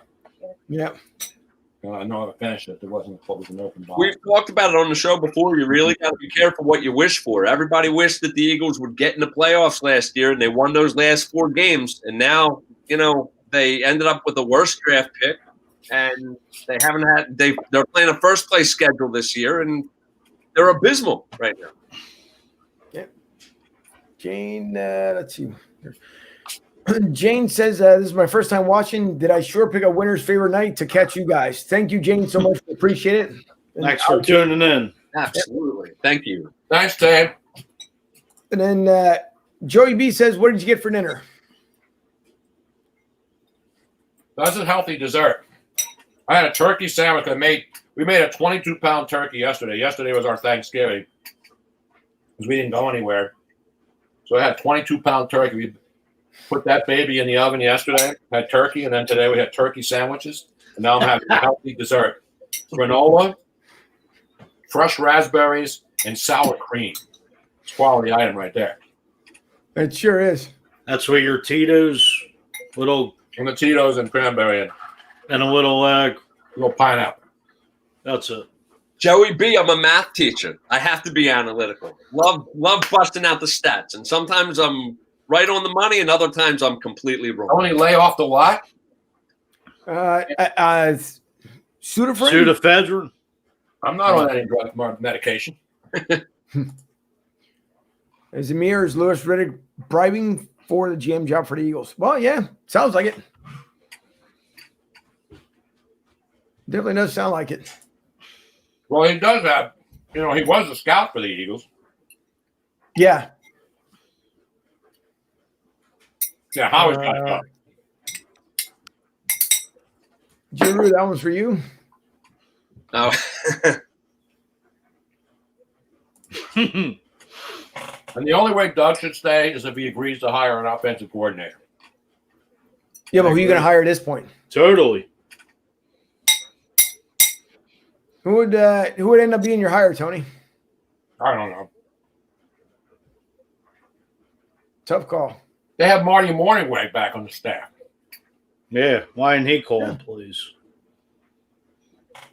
That's because Doug. Where's Doug that Rich Scangarolo at? He was like this guru of the West Coast offense. Got too many cooks in the kitchen down there at the Nova Care on Broad and Patterson. About Press Taylor, quarterback's coach. Yeah. I'll tell you, he was a horrible coach. Knucklehead. There was a horrible coach, Anthony Lynn. You talk about clock management. That guy's for the Chargers. Oh. You talk about even Justin Herbert's not going to save his job. Jim Bob Cooter for our offensive coordinator. That could work. Hey. Rick says if they don't score in this drive, I'm putting on PBS. Don't knock great performance. Don't knock great performances. There's some great stuff to be watched on PBS. But not Monday Night Football. Got a game. Who did Henry Winkler play in the Waterboy? What was his name as the head coach? Maybe it ought to make him the use. Oh, there you go. Henry Winkler. What was his the name? Fonz? He's down to the 20. Down to the 18. First down. Go move those chains. Stretch those bills. Is Foreman Mills business? I haven't seen a commercial for Foreman Mills in months. Are they out of business? Stretch those bills. No, I don't think so. Foreman I think they're still Mills. on. I have still not in seen a business. commercial for them in ages. They're still in business. Are they? Yeah. Stretch those bills. We got a Corey Clement sighting. It used to be on all the time. Oh, man. We got a Corey Clement sighting for a good run. Tony Trevor says the 15 to the 13. Clock running. Trevor says who's got worse time management, Anthony Lynn or Cliff Kingsbury? Anthony Lynn. Incomplete. Oh, Ed Tillman. I would take Herbert over Wentz, personally. But we shall see. They don't score on this drive. I'm putting WWE Raw. I don't blame you. Goodness. This is like watching paint dry. Every night, some idiot in this neighborhood shoots off fireworks. That's interesting, I Joey. think it's gunshots, because it could be. Joey B., how did Denver beat Miami 2 weeks ago? More importantly, how old is Pat Shermer's son? Like 38, maybe? Corey Clement. Oh, no, that's Sanders, man. He's down to the 5, first and goal. Let's go. Put it in, boys. Put me in, coach. I'm ready to play. Absolutely. Center field. Wrong spot. Dallas Goddard's doing a good job blocking. Ryan, very nice win for your Chiefs yesterday. Very nice win for your Chiefs. Nice win for the Chefs. Who were the Chefs? Remember that commercial? They some Quality. Hey, I'm not knocking Foreman Mills. I love that place. I love value. Little screen back. Here's Goddard. Goddard's down to the 3. Hey, Alshon Jeffrey made an appearance in the game again. Oh, goodness. That's what I thought I heard, and I can hear from way over here. They told a timeout with 17 seconds left, and that's what they ran? Oh, come on. They got to score a touchdown here. What do they got? One timeout left? Yeah. Denver got lucky. Finn should have started Fitz magic. They did last night. Yeah. What's up with Tua? Is he hurt? 134. No, they took him out. Tua Tagovailoa. I seem to remember last year the Broncos had a pretty exciting game against the Minnesota Vikings. I think the final was like 33-30 or something like that. I don't even remember who won the game, but it was Pretty exciting finish to the game. You guys remember? Denver should have called Tim Tebow out of retirement yesterday. Could have won him the game. The old Snickers bar commercial. Who are the chefs? How did the clock down to 17 seconds? Tebow is trying to still go. He's trying to this year. He's coming up AAA Mets. Playing for the Muffs. He's trying. Touchdown, Dallas Goddard. Hey, Yeah, there it is. Dallas Goddard. We're back. how many more years is Bobby Bonilla getting paid $1 million by the Mets? Till I don't know. Look that. You should Google that right now. I'm almost certain they just finished pissing. I want to say it's last year. If I remember correctly, at the end of last year was the final paycheck that he finally got from the Mets. No, Must that's be not nice. true. I do the anniversary every year.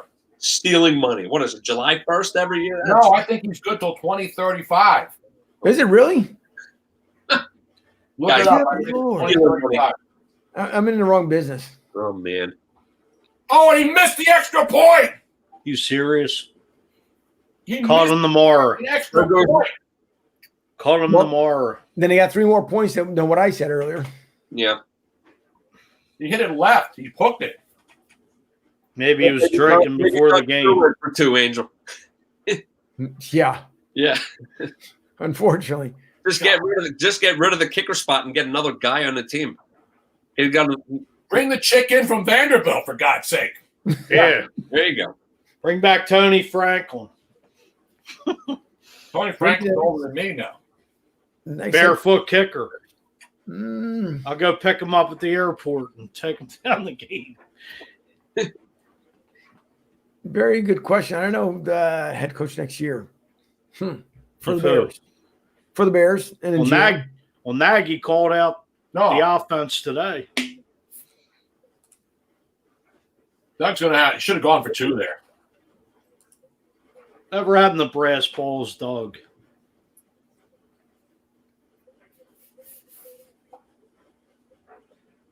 Hey, they're holding their own. 14-6 at the half. They're only down 1 score. No, I agree. I mean, the offense didn't do anything, and they had 1 drive. Oh, look at this. Happy holidays from the Philadelphia Eagles. Or they sell another PA lottery commercial. This holiday season. That's true. That is so true. Same About commercial Goss. they've been running for a decade. All those people are dead. Yeah. The only person still alive is that goddamn Gus, the most annoying groundhog in Pennsylvania. Maybe he should be calling the plays for the Eagles. The second famous groundhog. The second most famous annoying groundhog in Pennsylvania. Keep on. He has talent. Keep on scratching. Got the groundhog. Oh, man. I'm going to fall on the floor. Whew, gotta love this. Tony, this is incredible. Joey B, you got to friend me on Facebook. This is great commentary by you. I love it. By who? This guy, Joey B. Joey B from Joey Colorado. Do we know him? I don't know. I don't see the commentary. Yeah, he's. Maybe I think it's, Not I'm almost Brian it's the Kraft. first time he's tuning in tonight. maybe it's somebody we know in disguise. With a I different can't see name. the comments now, so I'm too far away. Yeah, Joey B. Friend me. My name is Michael Sherman. You'll see a picture of me. This good old mug on there. No, who's the guy that's making the comments? His name is Joey B. Joey B. Joey B. There he is. Joey, how you doing, eh? Still broke. Yo, Joey, how you doing, eh? Well, I'm trying to get on to Clifford's comment because she actually, or he, Clifford, so he actually, hold on here.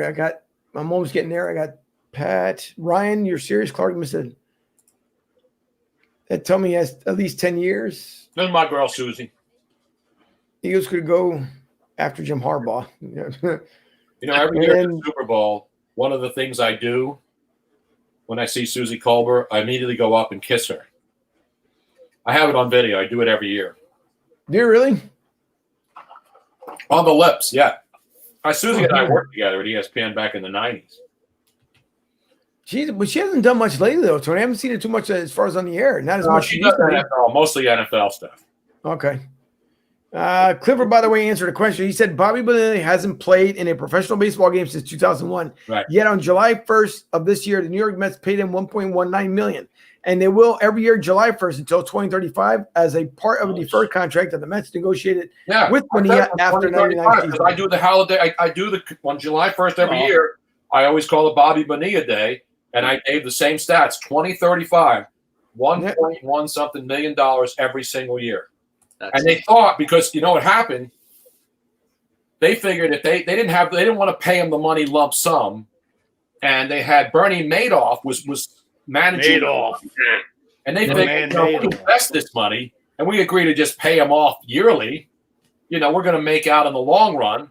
And then Bernie Madoff went to jail and screwed them out of their money.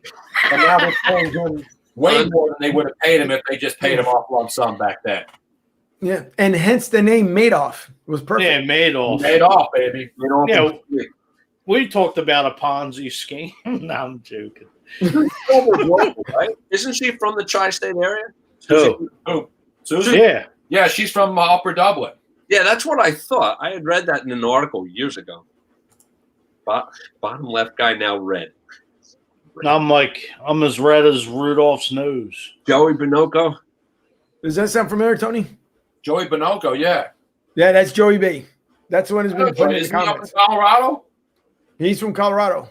Yeah, I know. He's one of our great listeners and fans. I never knew him as Joey B. I knew him as Joey Bonocco. It's not in the witness protection program, is it? No, he's up there in Colorado, man. Is that where they put you? Out in the sticks? What did I see about Colorado? Just joking. It was a Colorado story I saw. Who was the guy from Colorado that did something stupid this weekend? In Colorado, as far as the college team? No, it wasn't a sports thing. Oh. I'm trying to think of who it was. So the college players are opting out now. Another Texas player has opted out for the season, second one. Kind of not surprising. I agree that Peterson is definitely destroying wins. Definitely destroying wins. Yeah, I agree. Rick says, do you guys think it's fair that the Baltimore-Pittsburgh game has been accommodated so many times? No. Well, what are they going to do? I mean, I said it earlier. They're going to play it on Wednesday afternoon because I think they cannot have a team play. The Thursday night game, you don't play on Sunday. It's the Monday night team that plays on Thursday. So there's that 4 days off. They figured if they don't play this by Wednesday, they're going to have to move it to another week or to next Monday night. But the problem is the Baltimore Ravens have a game to play next weekend. So they want them to play Wednesday and again on Sunday. And that's what they're trying to do. Don't they have to accommodate the Denver-New Orleans game yesterday then too, with 3 quarterbacks not able to play for Denver? Sure, but Denver screwed themselves because they basically had players say that they were positive, and then they got tested and they weren't. No, the team's in trouble, just like the Raiders. Who was it just got fined? The Raiders got fined, didn't they? Raiders got fined, but somebody else too, though. The Saints got fined with a draft pick. Yep. Like $50,000 or something. Yep, because I forget how much the amount was. Yeah, because they were told multiple times about as far as the mask. Don Clutterbuck. All tests from the Broncos, no positives. So that means those guys were not sick yesterday.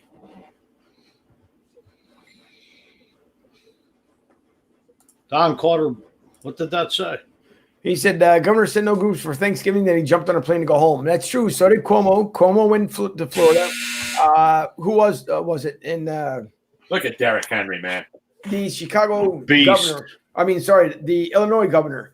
Same thing. He bolted down to Florida as well. So nice. They can do it. They can call it shots, but if someone else does it, it's an hypocrisy, a flat out disgrace. You can enforce the rules, but you can't carry them out. You should be thrown out of office. Give me the job. Arizona spit this game up, man. I'll do the job as the governor. You'll be governor, bottom left guy. I'll be more than that. I'll be I'll be cleaning house up and down the line. Ryan said I called the Kansas City Green Bay Super Bowl preseason. I'm sticking to it. You might be right. Peterson calls the same place for Wentz as he does. That was the most Castle. embarrassing loss of the day to me. The Raiders lost to the Falcons. Nah, that was a disgrace. But how in the world, speaking of, as far as the Falcons, how is that head coach still holding on to his job? As bad as Atlanta is. Who's this? No, they already fired Dan Quinn. The other guy's 3-2 that they put in there. Okay. I missed that one then. They fired Dan Quinn. Yeah, they fired earlier in a couple about a month. They fired him too late, and they fired Bill O'Brien too late in Houston. Oh, Bill O'Brien was way late. That should have been. DeAndre Hopkins may have been the single dumbest decision. Why didn't Howie just go out and trade and give up a second and a fifth or whatever the hell they gave up? And Cardinals didn't give much up for him. No. Howie could have basically gave away the farm for him. Well, they found a job for Booger McFarland. He's doing prime time on ESPN Plus on the internet on Sunday nights. I guess what's his name retired? Crap. Who is that? Guy I used to work with. I work with all those guys. No, Jason Witten came out of retirement. He's with the Raiders now.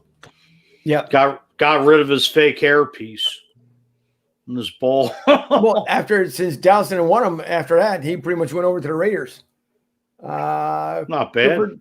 Yep. Clipper says the mayor went to Louisiana for Thanksgiving. He told the city of Denver not to travel. Yeah, just like there's a school that I forgot today that wanted to know when the kids went back to school.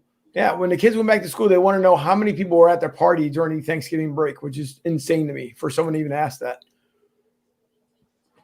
Troy B, whose driver's just finished. Well, definitely not the bottom left guy, not the top right guy, and not the guy talking. Why don't you switch it around?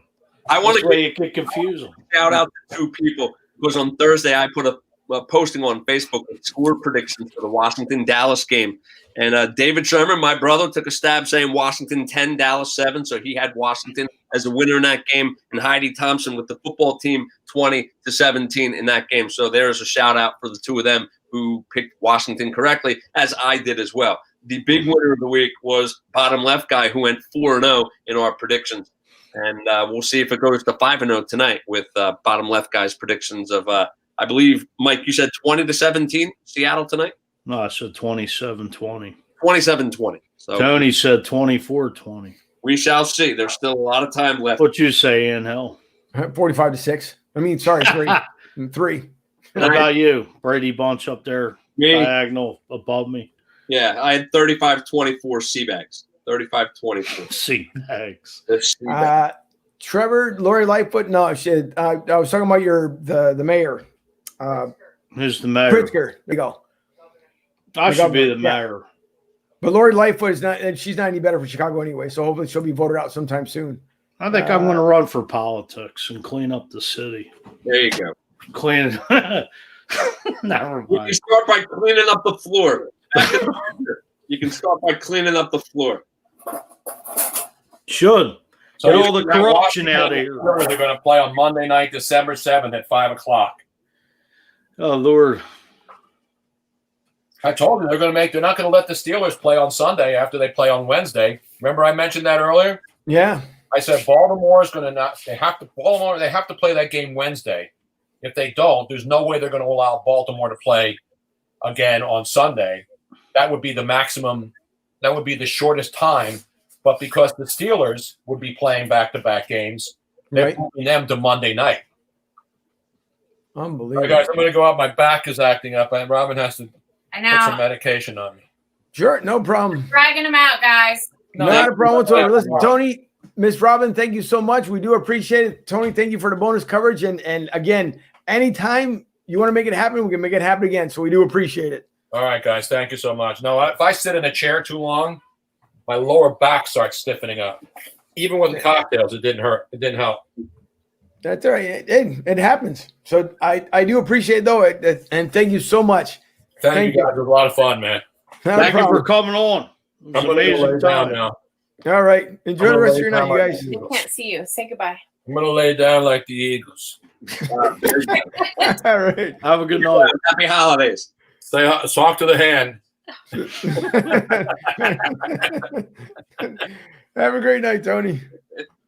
All right, I'm going to finish up a couple of comments here. Ryan, listen, Joey B, and by the way, just to let everybody know, in case you guys didn't watch the show, okay, this is one of those things that we can definitely put in the archives as far as for us.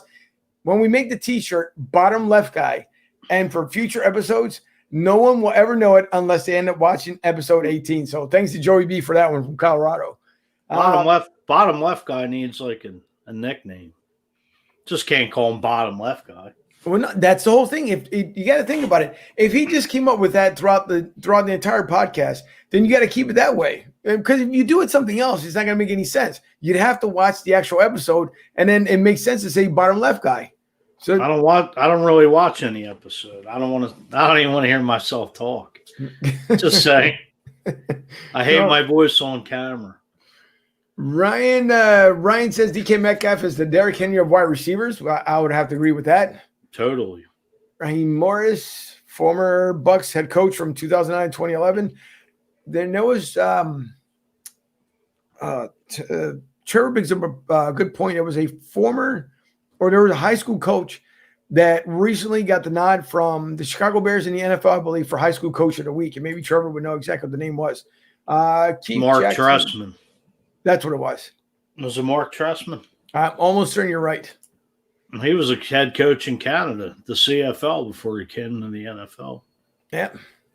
Ed Tillman says people are stitching on people for going to church. And it's funny because I just watched on the news tonight, there was I want to say maybe possibly the Midwest. So the churches can't open their doors for people to come in and have their sermons. But the one preacher, he actually did it smart where he became a quote unquote stripper for a night by taking his tie off and swinging in the air. And so the strip clubs were open. So he made himself the actual strip club instead of the church. And I thought it was kind of interesting. So good job there by Ed. Joey B says, I want to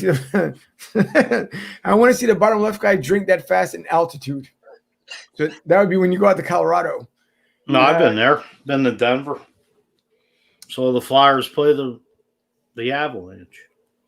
Clifford says, and thanks, Clifford, too, for the comments tonight. We really appreciate it. Denver Broncos. Joey Big says, there's the T-shirt. Bottom left guy, 2022. No, I'm running in 2024. That could be it. Let's see. Ed Tillman, 21-17 Eagles. Possibly. SP says the COVID is going to miraculously disappear a week after inauguration. Yeah, a lot of us were talking about that, so you're probably right there. And the NFLPA will lose their mind if the Steelers Sunday game isn't moved. Good points on both there, SP. Ryan, glad to see Mike Golick is doing a hell of a job again on college football. Tony Bruno. Joey, she signed off, but she says, hi, Miss Robin. It's Joey Binoco, if I said it correctly, in Colorado, but she did sign off, but she'll catch his comment afterwards. Jane, by Tony. Jane, thanks again for the compliment. We appreciate you guys coming on tonight. Thanks, Tony.